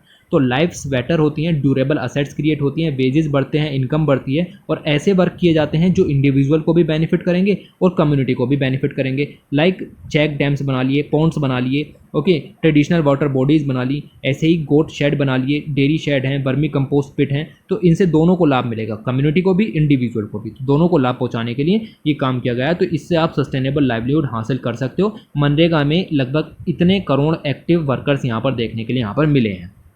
ओके, इसके अलावा एक तो स्कीम ये हो गई आपकी मनरेगा अनस्किल्ड वर्क के लिए, दूसरी आ जाती है दीनदयाल अंत्योदय योजना, this is for the skilled work. Okay, तो ये स्किल्ड वर्क के लिए स्कीम है, ये भी एक यूनिक सोशल सिक्योरिटी स्कीम है, पॉवर्टी को रिड्यूस करने के लिए है, गेनफुल सेल्फ एम्प्लॉयमेंट मिलेगा और स्किल्ड वेज एम्प्लॉयमेंट के लिए स्कीम यहाँ पर है। मिशन के अंदर क्या है कि रूरल पुअर वुमेन पर स्पेशल फोकस है। इस मिशन के बहुत सारे कंपोनेंट यहाँ पर निकल करके आते हैं, उसमें से एक कंपोनेंट है सेल्फ हेल्प ग्रुप का, और इसमें हर घर से एक जो रूरल विलेज से हर एक पुअर वुमेन को उठाना है और सेल्फ हेल्प ग्रुप यहाँ पर क्रिएट कर देने हैं। ओके, फिर उनका क्लस्टर बना करके ब्लॉक लेवल की ऑर्गेनाइजेशंस तैयार की जाएंगी, तो उनको यहाँ पर लॉन्ग टर्म सपोर्ट अवेलेबल होगा, लाइवलीहुड अपॉर्चुनिटीज़ अवेलेबल होंगी, इनकम बढ़ेगी, क्वालिटी ऑफ लाइफ इंप्रूव होगी। अब तक देख सकते हो लगभग 28 स्टेट और 6 यूनियन टेरिटरीज़ में बहुत सारे जो इस तरीके के 74 लाख सेल्फ हेल्प ग्रुप यहाँ पर तैयार किए जा चुके हैं। इन सेल्फ हेल्प ग्रुप को फाइनेंशियल फंडिंग अवेलेबल कराई जाती है in the name of revolving funds, in the name of community investment support funds. Okay, तो इनकम जो है वो इनको यहाँ पर अवेलेबल कराई जाती है ताकि और आगे मदद कर सकें। तो इस सब इनकम स्कीम्स के अंदर में अगर आप देखो लगभग 17,000 इतने सब करोड़ रुपए यहाँ पर जो है वो बांटे भी गए हैं। और एक तो कंपोनेंट इसका यहाँ पर ये हो ही गया, दूसरा कंपोनेंट जो है वो इसका ये है जो आपकी ये मिशन है ना, दीनदयाल अंत्योदय योजना, नेशनल रूरल लाइवलीहुड मिशन, इसके अंदर में दूसरा कंपोनेंट है महिला किसान सशक्तिकरण परियोजना, दैट इज़ MKSP। बहुत डिटेल में इनको यहाँ पर मैं जो है वो कवर करा चुका हूँ वैसे तो, बट फिर भी हम यहाँ पर देख लेते हैं। जो वुमेन फार्मर्स हैं ये उनके लिए बेसिकली स्कीम है।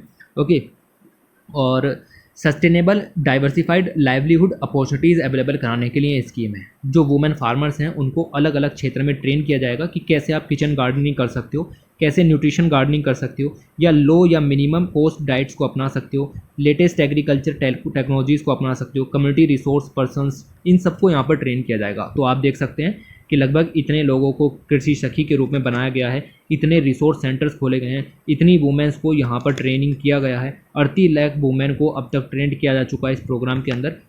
दिसंबर 2021 तक का डाटा ये यहाँ पर निकल करके आता है।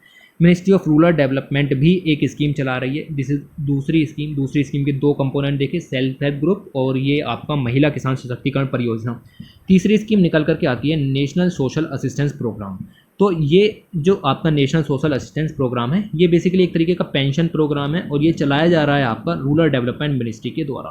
पेंशन में आपको देखने के लिए मिलेगा कि एक तरफ तो आप खुद कंट्रीब्यूट करते हो, थोड़ा सा सरकार यहाँ पर देती है और मिलकर के आपको पेंशन यहाँ पर अवेलेबल कराई जाती है। लेकिन अगर आप प्रीमियम नहीं भर सकते तब क्या, तो आपको इंश्योरेंस के बेनिफिट नहीं मिलेंगे। तो ये स्कीम यहाँ पर शुरू की गई जिससे कि आपको प्रीमियम जो है वो नहीं भरना, अगर प्रीमियम भरने की हालत में नहीं है तो आपको प्रीमियम देने की कोई ज़रूरत नहीं है। सारा का सारा जो प्रीमियम है वो यहाँ पर सरकार अवेलेबल कराएगी, लेकिन आपको सोशल पेंशन जो है वो अवेलेबल हो जाएगी। ओके, तो ये स्कीम स्पॉन्सर्ड है, सेंटर और स्टेट गवर्नमेंट दोनों फाइनेंस करती हैं इसको मिल करके। और मतलब लार्ज नंबर ऑफ फार्मर्स इसके अंदर में इंक्लूड किए गए हैं जो कि प्रीमियम नहीं भर सकते। बेसिकली रूरल आर्टिजान्स हैं, लैंडलेस लेबरर्स हो सकते हैं, ओके, उनकी फैमिलीज़ हैं, तो उनके लिए ये आपका बेसिकली ये स्कीम जो है वो लॉन्च की गई है। ओके, तो ये आपको मिलेगी तीसरी स्कीम की जो कि इनके लिए लॉन्च की गई। ओके, तो इसके अंदर अब तक देख सकते हो इतने सारे बेनिफिशरीज़ यहाँ पर देखने के लिए मिले हैं और इनको अवेलेबल कराया जा रहा है। उसके अलावा लैंडिंग ए हेल्पिंग हैंड, अब इसके अंदर क्या बात की जा रही है, तो ये भी काफ़ी इंपॉर्टेंट एस्पेक्ट यहाँ पर निकल करके आता है। इसके अंदर अगर हम देखें तो एक स्कीम यहाँ पर शुरू की गई थी जिसका नाम है प्रधानमंत्री किसान सम्मान निधि स्कीम। ये 4th स्कीम मैं आपको यहाँ पर बता रहा हूँ। बहुत सारे किसान हैं जो फाइनेंशियल क्राइसिस में हैं, यानी कि इनडेप्टनेस की कंडीशंस देखने के लिए मिल रही है। क्यों? क्योंकि उन्हें जब खेती करनी होती है तो उनको इनपुट पर पैसे खर्च करने पड़ते हैं। इनपुट पर पैसा खर्च करने का मतलब ये है कि उनके पास मनी होना चाहिए। मनी अगर नहीं है तो वो इंस्टीट्यूशनल लोन लें या फिर वो अनइंस्टीट्यूशनल लोन लें। ज़्यादातर लोग जो है वो मनी लेंडर वगैरह के पास जाते हैं और इन डेप्टनेस में यहाँ पर फंस जाते हैं। इस सिनेरियो को रोकने के लिए यहाँ पर प्रधानमंत्री किसान सम्मान निधि स्कीम यहाँ पर शुरू की गई। इसमें हम इससे आगे बढ़ने ही नहीं देंगे। मतलब ना तो आपको इंस्टीट्यूशनल लोन लेने की ज़रूरत है, ना ही आपको अनइंस्टीट्यूशनल लोन लेने की ज़रूरत है। आपको हम पैसे अवेलेबल करा रहे हैं, आप इनपुट परचेज कीजिए और इस तरीके से काम कीजिए। तो इसके अंदर जो हर एक क्रॉप साइकिल है उसके एंड में फार्म इनकम अवेलेबल यहाँ पर कराई जाएगी। बेसिकली जो 6,000 रुपये पर एनम इसके अंदर में यहाँ पर दिए जाएंगे और ये 3 इंस्टॉलमेंट में यहाँ पर दिए जाएंगे। 2-2 हज़ार रुपये 3 इंस्टॉलमेंट में इसको यहाँ पर दिया जाएगा। और याद रखना ये सभी लैंड होल्डिंग फार्मर्स के लिए हैं, छोटा हो बड़ा हो सभी के लिए ये इसको अवेलेबल किया गया है। कुछ हैं हाँ जिनमें हाई इनकम स्टेटा है उसको इंक्लूड नहीं किया गया, उसको एक्सक्लूड किया गया है, उनके लिए स्कीम यहाँ पर नहीं है। ओके, तो ये किस तरीके से किया जाएगा वो पॉलिसीज़ में लिखा हुआ होगा, बट आप समझो इसके अंदर लगभग इतनी इंस्टॉलमेंट्स यहाँ पर सब रिलीज़ भी की गई और 8वीं 9वीं इंस्टॉलमेंट यहाँ पर इस तरीके से चलती रहती हैं। उसके अलावा 5वीं स्कीम की बात करते हैं और 5th स्कीम के अंदर अगर आप देखें तो किसान मनधन योजना आपको देखने के लिए मिलेगी।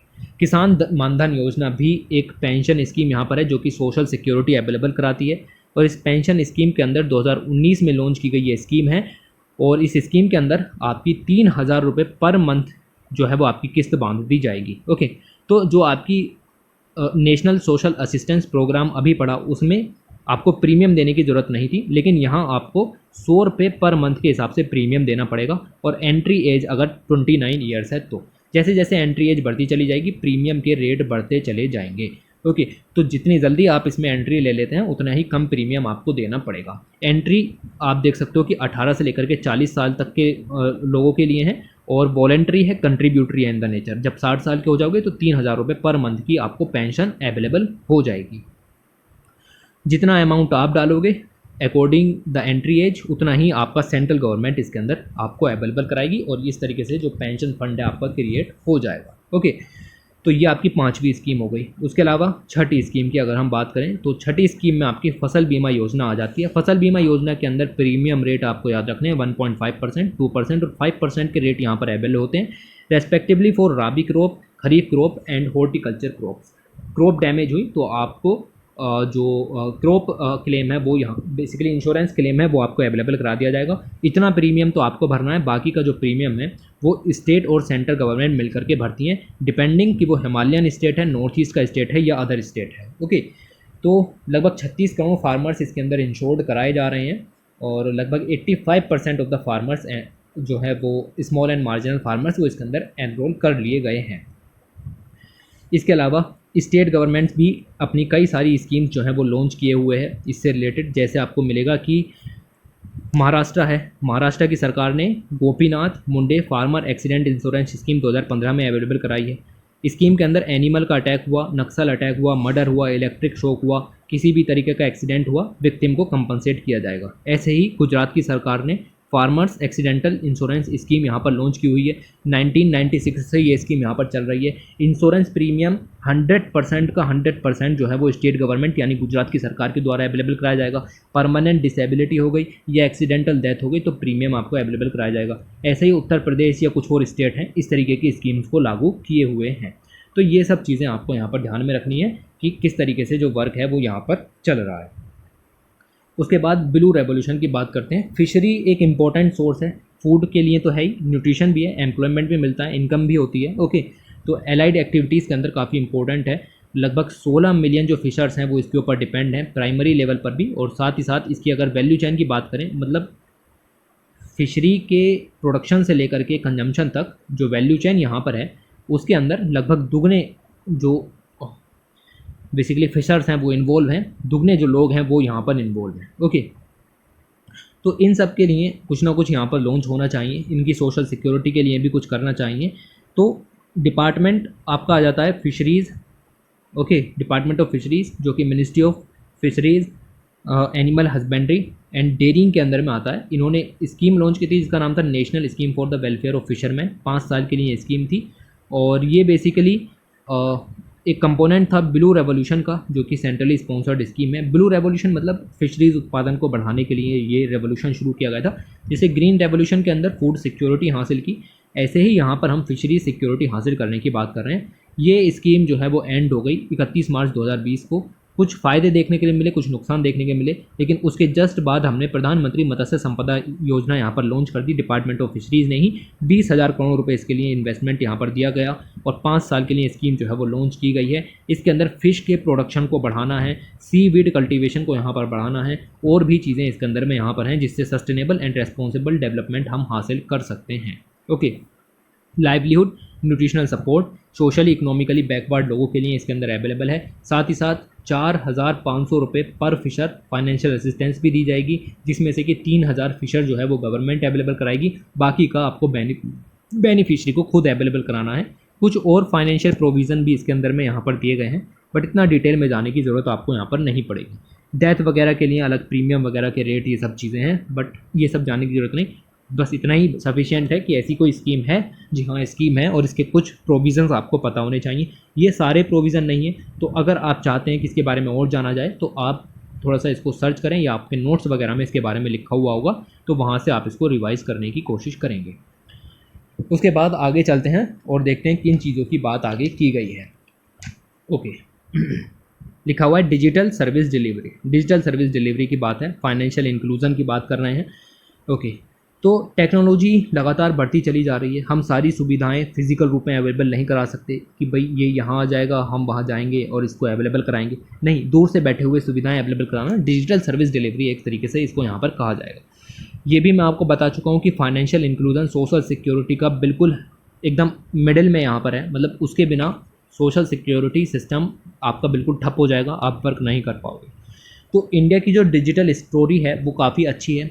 ओके, हमने आईसीटी टेक्नोलॉजीज़ का यूज़ किया, इंफॉर्मेशन कम्युनिकेशन टेक्नोलॉजीज़ का, जो कि अपने आप में इंक्लूसिव टेक्नोलॉजीज़ हैं, अफोर्डेबल हैं, ट्रांसफॉर्मेटिव हैं, एक्सेसिबल टेक्नोलॉजीज़ हैं। ओके, और हमने इनिशिएटिव लॉन्च किए लाइक डिजिटल इंडिया प्रोग्राम है, डायरेक्ट बेनिफिट है, गवर्नमेंट ई मार्केट प्लेस है। ओके, नेशनल एग्रीकल्चर जो मार्केट है वो हमने यहाँ पर लॉन्च किया। इसके अलावा जो इंटरनेट सब्सक्रिप्शन है वो भी यहाँ पर लगातार बढ़े हैं, और जो आपके कॉमन सर्विस सेंटर्स हैं वो भी यहाँ पर बढ़े हैं। लगभग हर गांव में आपको कॉमन सर्विस सेंटर भी देखने के लिए मिल जाएंगे। ओके, तो फाइनेंशियल इंक्लूजन ज़रूरी है, जी हाँ ज़रूरी है। तो फाइनेंशियल इंक्लूजन के लिए स्कीम लॉन्च की गई थी, जनधन योजना, अकाउंट वगैरह हमने यहाँ पर ओपन कराए, फाइनेंशियल इंक्लूजन हुआ। उसके अलावा भीम है, यूपीआई है, जिससे लोगों को क्वालिटी ऑफ लाइफ अवेलेबल हुई। आप देख सकते हो national payment corporation of India ने मार्च 2022 में कहा कि यूपीआई ट्रांजैक्शन लगभग 5 बिलियन से ज़्यादा ट्रांजैक्शन हुए हैं, जिसमें टोटल अमाउंट जो है लगभग 8.88 ट्रिलियन रुपीज़ का यहाँ पर हुआ है। तो ये वॉल्यूम और वैल्यू के हिसाब से काफ़ी बड़ी चीज़ यहाँ पर निकल करके जो है वो आती है। तो ये सब चीज़ें यहाँ पर हैं, और फॉर्मल क्रेडिट एक्सेस भी यहाँ पर बढ़ी है, और क्रेडिट लेने में भी अब यहाँ पर आसानी देखने के लिए मिलती है। उसके अलावा अगर हम यहाँ पर बात करें, कुछ बिगेस्ट चैलेंजेस भी थे जो कि हमने फेस किए इन द एरिया कि हम फाइनेंशियल सर्विस को अवेलेबल कराएं। प्रॉपर इंफ्रास्ट्रक्चर की कमी थी, हाई ऑपरेशनल कॉस्ट थी, लेकिन गवर्नमेंट के एफर्ट्स के ज़रिए हमने इन चीज़ों को यहाँ पर हासिल किया, और आपको देखने के लिए मिलेगा कि जो रूरल फैमिलीज़ हैं अब वो जो पीछे रह जाती अब पीछे यहाँ पर नहीं रहेंगी। ओके, तो ये कुछ चीज़ें आपको यहाँ पर मिलेंगी जो कि इंट्रोडक्शन पॉइंट ऑफ व्यू से थी, यहाँ से कुछ खास चीज़ें निकल करके नहीं आई। तो अगर हम आगे बात करें तो स्कीम्स पर आ जाते हैं, फिर वही स्कीम्स ही यहाँ पर हैं जो कि लॉन्च की गई हैं। स्कीम में पहली स्कीम आपको यहाँ पर मिलेगी, वो है आपकी यूनियन कैबिनेट के द्वारा अप्रूव की गई 2017 की स्कीम, जिसका नाम है प्रधानमंत्री ग्रामीण डिजिटल साक्षरता अभियान। किस लिए मैंने बता चुका हूँ इसके बारे में। डिजिटल लिटरेसी रूरल एरिया में अवेलेबल कराएंगे। लगभग 6 करोड़ रूरल हाउस होल्ड हैं जहाँ पर डिजिटल लिटरेसी अवेलेबल करानी है। दुनिया का सबसे बड़ा डिजिटल लिटरेसी प्रोग्राम है, और इसके अंदर लगभग 5.5 करोड़ इंडिविजुअल्स को एनरोल किया गया है, जिसमें से कि लगभग 5 करोड़ लोगों को ट्रेन किया जा चुका है, और लगभग 3 करोड़ जो कैंडिडेट्स हैं वो सर्टिफिकेशन को अभी भी हासिल कर रहे हैं। ओके, इसके अंदर हम ये बताते हैं कि फिनटेक यूनिकॉर्न्स कैसे बन सकते हैं, या फिर जो ऑप्टिकल फाइबर कनेक्टिविटी है वो किस तरीके से की जाती है। स्मार्ट विलेजेस का कंसेप्ट है, जो आपके कॉमन सर्विस सेंटर्स हैं उनके सिग्निफिकेंस के बारे में बताते हैं। ओके, इसके मार्केट को बढ़ावा देने की कोशिश हम यहाँ पर कर रहे हैं, लोगों को ट्रेन करके, ठीक है, मोबाइल नेटवर्क प्रोवाइडर्स, ओके, उन सब की मदद लेकर के ये काम यहाँ पर जो है वो हो रहा है। ये चीज़ आपको मिलेगी। इस प्रोग्राम का नाम, कब लॉन्च हुआ, क्या मकसद है, इतना याद रखना है। उसके अलावा हमने यहाँ पर जेम ट्रिनिटी अवेलेबल कराई, यानी कि जनधन, आधार और मोबाइल, और उसके ज़रिए फाइनेंशियल इंक्लूजन किया। ये हम कई बार आपको बता चुके हैं। डायरेक्ट बेनिफिट ट्रांसफ़र के लिए काफ़ी इंपॉर्टेंट सिस्टम निकल करके यहाँ पर आता है। इसके अलावा अगर हम देखें तो यही फिर से डाटा की डायरेक्ट बेनिफिट ट्रांसफ़र में हम कितना अवेलेबल करा चुके हैं, तो लगभग 36,000 करोड़ रुपए पब्लिक फाइनेंशियल मैनेजमेंट सिस्टम के जरिए डायरेक्ट बेनिफिट जो है वो अवेलेबल कराया गया है। स्पेशली कोविड-19 के दौरान भी प्रधानमंत्री गरीब कल्याण योजना जब लॉन्च की गई थी तो डीबीटी को ट्रांसफ़र यहाँ पर किया गया था। तो जन धन जो अकाउंट है आधार मोबाइल सिस्टम के जरिए कस्टमर के बिहेवियर और उसके प्रेफरेंस को देखते हुए हमने highly efficient, scalable and intelligence process का यूज़ करते हुए जैम ट्रिनिटी का यूज़ किया और डीबीटी को सक्सेसफुल यहाँ पर हमने बनाया। ओके, डिजिटल बैंकिंग है, डिजिटल पेमेंट्स हैं, फिनटेक इनोवेशंस हैं, ये सब बहुत ज़्यादा बढ़ रहे हैं कंट्री के अंदर ये चीज़ें बढ़ रही हैं। तो बजट के अंदर कुछ बात की गई, बजट 2022 में हमने ये कहा, मतलब जितने भी शेड्यूल्ड कमर्शियल बैंक्स हैं उन सब ने कहा कि हम 75 डिजिटल बैंकिंग यूनिट्स यहाँ पर क्रिएट करेंगे। डिजिटल बैंकिंग यूनिट्स जो हैं वो बैंकिंग की सुविधाएं डिजिटली फॉर्म में अवेलेबल कराने के लिए 75 डिस्ट्रिक्ट्स में इन चीज़ों को लॉन्च करने की बात यहाँ पर की गई। ओके, और इसके अलावा अगर आप देखो तो आधार अनेबल्ड पेमेंट सिस्टम भी यहाँ पर जो है वो बढ़ाने की बात की गई, मतलब आधार के ज़रिए जो पेमेंट है वो यहाँ पर हो पाए उसके बारे में भी डिस्कस यहाँ पर जो है वो किया गया। अब ये तो हो गया बैंकिंग सुविधाएं अवेलेबल कराने के लिए। उसके बाद हेल्थ केयर सुविधाएं अवेलेबल कराने के लिए भी डॉक्टर्स की शॉर्टेज पड़ जाती है, कभी कभी फार्मास्यूटिकल्स की अफोर्डेबिलिटी नहीं हो पाती, या यूनिवर्सली अवेलेबल जो हेल्थ केयर सुविधाएं हैं वो आपको अवेलेबल नहीं है। तो उसके लिए मिशन लॉन्च किया गया, that is called Ayushman Bharat digital mission. ये सितंबर 2021 में लॉन्च किया गया। सभी की डिजिटल हेल्थ रेपोजिटरी तैयार की जाएगी। ओके, और ये अभी फ़िलहाल इतना ही यहाँ पर याद रखो इस मिशन के बारे में कि डिजिटल हेल्थ रेपोजिटरी और ये यूनिक हेल्थ आईडी वगैरह सब यहाँ पर प्रोवाइड किया जाएगा। सितंबर 2021 के एंड में अगर हम यहाँ पर देखें तो ई संजीवनी पोर्टल यहाँ पर चला था। मतलब ई संजीवनी पोर्टल काफ़ी समय से चल रहा है, 125 करोड़ रिमोट कंसल्टेशन भी हो गई हैं। यहाँ पर हम बात कर रहे हैं बेसिकली टेली मेडिसिन की। टेली मेडिसिन मतलब दूर से बैठे हुए डॉक्टर से आप कंसल्ट कर लो, आपको जाने की ज़रूरत यहाँ पर नहीं पड़ेगी। तो ई संजीवनी उसके लिए एक इंपॉर्टेंट पोर्टल है। तो याद रखना, ई संजीवनी किस चीज़ के लिए पोर्टल है? क्या फ्री अफोर्डेबल फार्मास्यूटिकल्स अवेलेबल कराएंगे? नहीं, this is for telemedicine consultation. Okay, तो ये आपको यहाँ पर ध्यान में रखना है। उसके अलावा कोविड-19 के दौरान national tele mental health programme launch किया। कुछ लोग हैं जिनको मेंटल काफ़ी परेशानी हुई कोविड-19 के दौरान, तो डॉक्टर के पास नहीं जा सकते थे बिकॉज ऑफ दिस लॉकडाउन और अदर सिनेरियोज। ओके, तो आप घर बैठे ही मेंटल हेल्थ से रिलेटेड जो जानकारी है वो आप हासिल कर सकते थे कि कैसे हाई क्वालिटी मेंटल हेल्थ आप हासिल कर सकते हैं, और इन सब के बारे में जानकारी आपको घर बैठे ही जो है वो मिल जाएगी। इसके अलावा हमने 23 world class tele mental health centre भी यहाँ पर खोले। ओके, हेल्थ सेंटर हमने यहाँ पर खोले, और ये अकेले काम नहीं हुआ, ये हमने इंफॉर्मेशन टेक्नोलॉजी बेंगलुरु के साथ मिलकर के, जो आपका international institute of information technology है उसके साथ मिलकर के, और जो आपका NIMHANS है यानी कि national institute of medical health and neuro science Bengaluru के अंदर ही है, इन दोनों के साथ मिलकर के टेक्निकल सपोर्ट अवेलेबल कराया। पोस्ट कोविड वर्ल्ड में ये टेक्नोलॉजीज़ हमारी काफ़ी मदद करेंगी और इस तरीके से हम आगे बढ़ेंगे। उसके बाद ये तो क्लियर है ही कि कॉमन सर्विस सेंटर काफ़ी इम्पोर्टेंट है, और रूरल एरिया के अंदर ये सब चीज़ें काफ़ी इम्पोर्टेंट हो जाती हैं। ओके, तो ये अवेलेबल होंगे। लिखा हुआ है कि इतने एडिशनल फंक्शनल हमने ये सेंटर अवेलेबल कराए, इतने ग्राम पंचायत को यहाँ पर जोड़ दिया है, इससे ग्रास रूट लेवल पर मदद मिलेगी। ठीक है, ठीक है, डिजिटल लिटरेसी वगैरह यहाँ पर इस तरीके से जो है वो बढ़ेगी। इसके अलावा कुछ और इनिशिएटिव दिए गए हैं, जस्ट नाम दिए गए हैं उन इनिशिएटिव्स के, जैसे जीवन प्रमाण सर्टिफिकेट यहाँ पर है, डिजिटल लाइफ सर्टिफिकेट आपका है, बायोमेट्रिक अनेबल्ड डिजिटल सर्विसेज हैं, या फिर पेंशनर्स हैं सेंट्रल गवर्नमेंट के, स्टेट गवर्नमेंट के हैं। ओके, पेंशनर्स हैं, EPFOs हैं या अदर ऑर्गेनाइजेशन हैं, उनको door step benefit eight their door step at any post office, ये सब अवेलेबल कराने के लिए काम किया गया है। डिजिटल सर्टिफिकेट बेसिकली लॉन्च किया जा रहा है। यहाँ पर जो महत्व है वो है आपका डिजी लॉकर का, जो कि जो है वो बताया गया है कि आपको कहीं जाने की ज़रूरत नहीं है, आपके घर पर ही आपको सुविधा जो है वो अवेलेबल हो जाएगी।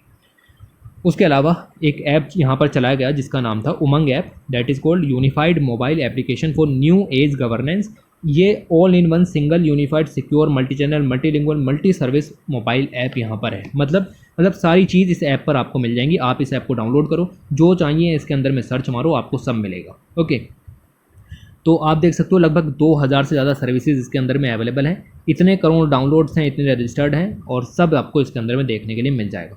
जैसे इसके अंदर आपको राशन से रिलेटेड सुविधा देखनी है तो मेरा राशन ऐप खोलो, मतलब उमंग ऐप को डाउनलोड करो, उसके अंदर मेरा राशन नाम का जो पोर्टल होगा उसको देखो, और वहाँ से आप हासिल कर सकते हो। ई नाम पोर्टल के ज़रिए भी आप मंडी को ढूंढ सकते हो। दामनी लाइटनिंग अलर्ट्स के बारे में जान सकते हो कि कहाँ पर जो वेदर कंडीशंस हैं वो किस तरीके की यहाँ पर चल रही है, लाइटनिंग स्ट्राइक्स देखने के लिए मिल रही हैं, ये सब चीज़ें हैं। इसके अलावा डिजी लॉकर भी इस चीज़ की कोशिश यहाँ पर कर रहा है। बेसिकली डिजी लॉकर कोशिश क्या, आपको पता है कि ये चीज़ें लागू हो चुकी हैं, और डिजी लॉकर पर आपको लाइफ लॉन्ग डॉक्यूमेंट अवेलेबल यहाँ पर हो जाते हैं सिंगल डिजिटल वॉलेट के अंदर ही, और सिटीजन सेंट्रिक प्रूफ डॉक्यूमेंट है, मतलब फेक वगैरह का कोई भी खतरा इसके अंदर में यहाँ पर नहीं रहता। डिजी लॉकर ये भी कोशिश कर रहा है कि पासपोर्ट सेवा भी डिजी लॉकर में ही अवेलेबल कराया जाए, ताकि कोई पासपोर्ट अगर भूल गया है तो वो आपका डिजी लॉकर के ज़रिए ही एक्सेस कर सके। एग्रीकल्चर के अंदर जल्दी से निकलने की कोशिश करते हैं, दैट इज़ कॉल्ड किसान ड्रोन, यहाँ पर लॉन्च किए गए। 100 किसान ड्रोन चलाने की बात की गई। ओके, और ताकि एग्रीकल्चर के अंदर जो पुश देखने के लिए मिल सके, आपका जो फाइनेंशियल है टेक्नोलॉजी है उसका पुश। ओके, तो ये चीज़ें हैं। उसके अलावा को इन्वेस्टमेंट अप्रोच बढ़ाने की बात है, कैपिटल फंड रेज करने की बात है, नाबार्ड के द्वारा मिलकर के काम यहाँ पर किया जाएगा। इसके अलावा ऐसे ड्रोन्स जो कि state of the art technology से युक्त होंगे, फर्टिलाइज़र स्प्रे करने में हम उसको यहाँ पर यूज़ कर सकते हैं, मॉनिटरिंग में यूज़ कर सकते हैं, यील्ड है, प्रोड्यूस है, किस तरीके से बड़े हाई क्वालिटी यील्ड वगैरह को मॉनिटर करने में, प्रोड्यूस करने में हम उसका यूज़ कर सकते हैं। इसके अलावा यूनियन बजट 2022 के अंदर और टेक्नोलॉजी एडॉप्शन प्रोग्राम्स यहाँ पर चलाए गए। लाइक देश स्टेक प्रोग्राम यहाँ पर चलाया गया। इससे जो डिजिटल इकोसिस्टम है उसके लिए ये ई पोर्टल है, डिजिटल इकोसिस्टम को बढ़ाने के लिए इसके अंदर लोगों को स्किलिंग किया जाएगा। ओके, उनके अंदर जो स्किल है उसको अप स्किल किया जाएगा। अगर पहले से ही कोई स्किल मौजूद है तो री स्किलिंग का प्रोविज़न भी यहाँ पर है, और इस तरीके से हम डिजिटली एम्पावरिंग सिटीजन जो है वो हम यहाँ पर तैयार करेंगे। इस पोर्टल के अंदर जो है वो जो आपका एप्लीकेशन प्रोग्रामिंग इंटरफेस होता है यानी API बेस्ड स्किल आपको यहाँ पर अवेलेबल कराई जाएगी, पेमेंट्स अवेलेबल कराए जाएंगे, डिस्कवरी लेयर्स आपको अवेलेबल कराए जाएंगे। बेसिकली एक तरीके का मॉड्यूल ये यहाँ पर होगा जो कि आपको जॉब सीकर को आपका जो जॉब्स हैं उनसे फाइंड कराएगा, एंटरप्रेन्योरल अपॉर्चुनिटीज़ से अवेलेबल यहाँ पर कराने की कोशिश करेगा। स्किल्ड लेबर, बेसिकली लेबर नहीं कह सकते, जो स्किल्ड हैं उनके लिए ये आपका यहाँ पर लॉन्च किया गया है। अगर आप किसी भी तरीके की जॉब प्रोफाइल वगैरह देख रहे हैं तो यहाँ पर मदद मिल सकती है। ओके, स्किल को बढ़ाना चाहते हैं, ओके, री स्किल करना चाहते हैं अपने आप को, तो वो सब चीज़ें इसके अंदर में अवेलेबल हो जाएंगी। तो कुल मिला के बात यह है कि अमृतकाल यहाँ पर चल रहा है। 25 साल जो हैं वो हम 100 ईयर जब इंडिपेंडेंस के हो जाएंगे 2047 तक, तब हम सोच रहे हैं कि इंडिया को पूरी तरीके से डेवलप भी जो है वो यहाँ पर कर दिया जाए। उस सब के लिए जो टेक्नोलॉजी है वो हमारी मदद कर सकती है। ओके, लगभग 1.3 बिलियन जो इंडियंस हैं उनका पोटेंशियल, उनकी एस्पिरेशन को ध्यान में रखते हुए ये काम यहाँ पर किया जा रहा है।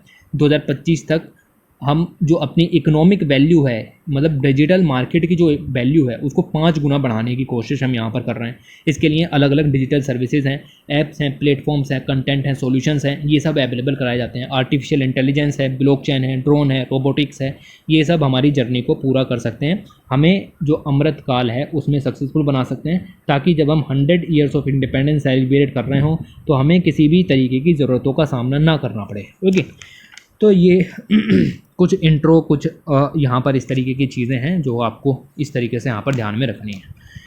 इसके बाद मतलब ये आर्टिकल पूरा हुआ, एंड नोट्स आ गए। इसके बाद आगे चलते हैं और देखते हैं अगला आर्टिकल किस बारे में यहाँ पर है। ये रहा। तो ये आर्टिकल आपको बताता है अटल इनोवेशन मिशन के बारे में। अटल इनोवेशन मिशन जो है वो नीति आयोग का मिशन है, और नीति आयोग के मिशन के अंदर, इस मिशन के अंदर अलग अलग कंपोनेंट है, बेसिकली 6 या 7 कंपोनेंट निकल करके आते हैं।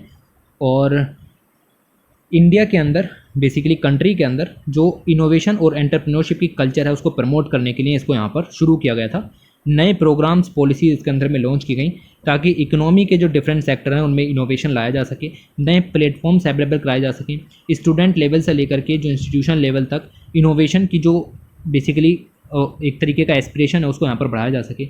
नए चैलेंजेस लॉन्च किए जाते हैं, स्टार्टअप बिजनेसेस हैं, सेल्फ एम्प्लॉयमेंट हैं, स्टेट ड्राइवन एरियाज़ जो है वो इसके अंदर में लॉन्च किए जाते हैं, इनोवेशन हब तक ले करके सब कुछ। ओके, तो इसके अंदर में आपको मिलेगा अटल टिंकरिंग लैब वगैरह का प्रोविज़न भी यहाँ पर जो है वो आपको मिलेगा। ओके, तो अभी हम यहाँ पर चलते हैं और देखते हैं कि क्या चीज़ें कही जा रही हैं। तो ये इंट्रो लिखा हुआ है ग्रोथ बियॉन्ड इकोनॉमिक नंबर्स। देखो, growth beyond economic numbers is equals to development. Okay, तो हम यहाँ पर बात कर रहे हैं डेवलपमेंट की। डेवलपमेंट एक क्वालिटेटिव एस्पेक्ट यहाँ पर हो जाता है, इसीलिए हम सस्टेनेबल डेवलपमेंट कहते हैं।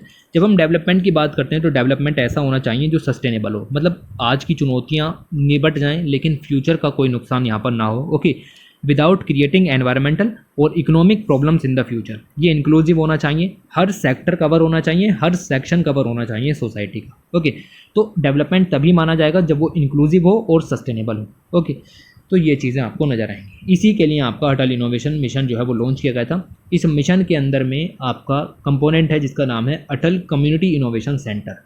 अब पूरा का पूरा जो आर्टिकल है वो इसी चीज़ के ऊपर है, अटल कम्युनिटी इनोवेशन सेंटर के।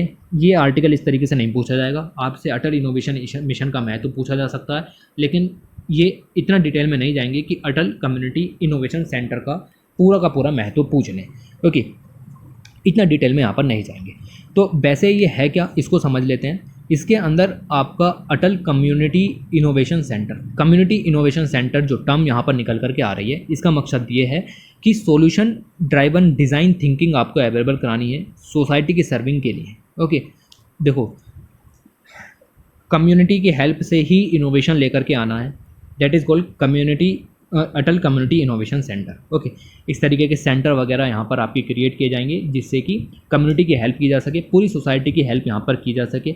और इन्होंने ऐसा फर्स्ट जो बेसिकली मॉडल है वो भी यहाँ पर इन्होंने लॉन्च किया है, जिसमें इंस्टीट्यूशंस को सेलेक्ट किया गया है 6th स्टेज की सिलेक्शन प्रोसेस के जरिए, और इसमें हम जो है वो इनोवेशंस यहाँ पर लाएंगे, सपोर्टिव इंफ्रास्ट्रक्चर प्रोवाइड करेंगे, अपॉर्चुनिटीज़ अवेलेबल कराएंगे टायर 2, टायर 3, टायर 1 सिटीज़ के अंदर, north east aspirational district in सभी के अंदर जो डेवलपमेंट को बूस्ट किस तरीके से किया जाए, इनोवेशंस किस तरीके से लाए जाएँ, टेक्नोलॉजी ड्राइवन एरियाज़ में किस तरीके से यहाँ पर आप सपोर्ट कर सकते हैं, उन सब के लिए आइडियाज़, सॉल्यूशंस ये सब अवेलेबल कराने का काम इस सेंटर के ज़रिए यहाँ पर किया जाएगा। कम्युनिटीज़ यहाँ पर आएंगी, सोसाइटीज़ यहाँ पर आएंगी, नए नए आइडियाज़ को जनरेट करेंगी, इनोवेशन लाएंगी, और इससे आपका जो मकसद है वो हमारा पूरा होगा। ये जो आपका ACIC वाला कंपोनेंट है, यानी अटल कम्युनिटी इनोवेशन सेंटर वाला, ये अकेले नहीं चल रहा, ये UNDP की सहायता से यहाँ पर चल रहा है। दोनों ने 2019 में ये MOU यहाँ पर साइन किया था कि हम इस तरीके के इकोसिस्टम को अनेबल करेंगे जो कि यूथ लीडरशिप को, इनोवेशन को, सोशल एंटरप्रेन्योरशिप को यहाँ पर बढ़ावा देगा। इससे हम जो है वो यूथ को जॉब्स भी अवेलेबल करा सकते हैं, साथ ही साथ फ्यूचर वर्क भी अवेलेबल होगा, सस्टेनेबल डेवलपमेंट गोल्स भी यहाँ पर हासिल करा सकते हैं, साथ ही साथ उसमें स्किल भी अवेलेबल होगी, लाइफ स्किल्स भी अवेलेबल होंगी, और उनको अवेयरनेस भी यहाँ पर जो है वो मिलेगी। तो ये जो मकसद है वो आपको देखने के लिए मिलेगा। इसके अंदर जो आपके वल्नरेबल सेक्शंस हैं, मार्जिनलाइज्ड पॉपुलेशन है, उन सभी को कह सकते हैं कि लाइवलीहुड अपॉर्चुनिटीज़ अवेलेबल होंगी, साथ ही साथ स्किल बिल्डिंग देखने के लिए मिलेगी वुमेंस की, और राइट इंक्लूसिव इक्विटेबल ग्रोथ देखने के लिए मिल सकती है, सस्टेनेबल डेवलपमेंट हासिल हो सकता है, पॉवर्टी इरेडिकेशन यहाँ पर कर सकते हैं क्योंकि नए इनोवेशन निकल करके आएंगे। ओके, तो ये सब काम आपको यहाँ पर देखने के लिए मिल जाएंगे। ये आपका अटल इनोवेशन मिशन, ये उसके अंदर का ACIC component, democratising, designing and powering society, इसमें कम्युनिटी पर एम्फेसिस किया जाएगा, इनोवेशन पर फोकस किया जाएगा, सोसाइटी की नीड्स पर ध्यान दिया जाएगा, और साथ ही साथ सस्टेनेबिलिटी पर भी ध्यान दिया जाएगा। ओके, तो ये पॉइंट आपको यहाँ पर ध्यान में रखने हैं। इसके अलावा अगर हम बात करें, इसके अलग अलग कंपोनेंट दिए गए हैं, लाइक सोशल इनोवेशन लेकर के आने, भाई अभी तो बताया सोशल इनोवेशन आएगा, एम्पावरमेंट यहाँ पर लेकर के आएंगे, कोऑपरेशन यहाँ पर होगा, यहाँ पर इंक्लूसिवनेस देखने के लिए मिलेगी, यहाँ पर सस्टेनेबिलिटी देखने के लिए मिलेगी। अब इसके अंदर डिटेल में हमको नहीं जाना, ये जितने भी पॉइंट लिखे हुए हैं आप इनको स्किप कर सकते हो, कोई महत्व नहीं रह जाता। ठीक है, पढ़ने को पढ़ सकते हैं बट इस समय आप इग्नोर कर सकते हैं। ओके, अगले आर्टिकल की तरफ चलते हैं, और यहाँ पर लिखा हुआ है sports as a lucrative career, that is Khelo India programme. इसके आगे ये आर्टिकल 2 पेज का है, एक पेज तो ये रहा आपका और एक पेज आपका ये रहा, बस यहाँ पर ये आर्टिकल जो है वो ख़त्म हो जाता है। तो आर्टिकल में कुछ भी नहीं है, नीचे PDF पड़ी हुई है, हिंदी में भी हैं और इंग्लिश में भी हैं, दोनों भाषाओं में इसकी PDF जो है वो आपको मिल जाएंगी। उसको डाउनलोड करो और ये स्पोर्ट्स वाला आर्टिकल वहाँ से पढ़ लो। इसमें कोई भी चीज़ समझाने वाली यहाँ पर नहीं है जिसको समझाया जाए, बस एक नेशनल स्पोर्ट्स पॉलिसी यहाँ पर दी गई है जो कि 2001 में लॉन्च की गई थी। इसमें जो स्पोर्ट्स बेस को मतलब बढ़िया करना है, कंट्री में स्पोर्ट्स का बेस अच्छा होना चाहिए, और इसके अंदर जो आपको मिलेगा कि ऐसे प्लेयर्स क्रिएट करने हैं जो कि ओलंपिक स्टेडियम में खड़े हो सकें, इंडिया का जो सर है वो ऊंचा रख सकें। ओके, ये सब चीज़ें निकल करके आती हैं। बाकी इसमें देखो कुछ भी नहीं दिया, सिर्फ और सिर्फ ऐसी चीज़ें लाइक द्रोणाचार्य अवार्ड के बारे में पढ़ लेना, 1985 में क्रिएट हुआ था, कितना अवार्ड दिया जाता है, किसको मिलता है, कैसे मिलता है, अर्जुन अवार्ड के बारे में पढ़ लेना, मेजर ध्यानचंद्र खेल रत्न अवार्ड के बारे में पढ़ लेना। ओके, 3 अवार्ड यहाँ पर जो है वो डिस्कस किए गए हैं, इन तीनों के बारे में PDF डाउनलोड करके आप पढ़ लो। कुछ भी चीज़ें समझाने वाली नहीं है, क्वेश्चन निकल सकता है, निकलने के चांसेस काफ़ी हैं, स्पोर्ट्स पर क्वेश्चन पूछे जा रहे हैं आजकल काफ़ी ज़्यादा, तो ये चीज़ें आपको ध्यान में रखनी है। तो इस तरीके से हमारी मैगज़ीन यहाँ पर जो है वो कंप्लीट होती है, इससे आगे कोई आर्टिकल हमारे काम का नहीं है और वीडियो लास्ट हो चुकी है। तो चलिए वीडियो को एंड करते हैं। Thanks for watching, take care.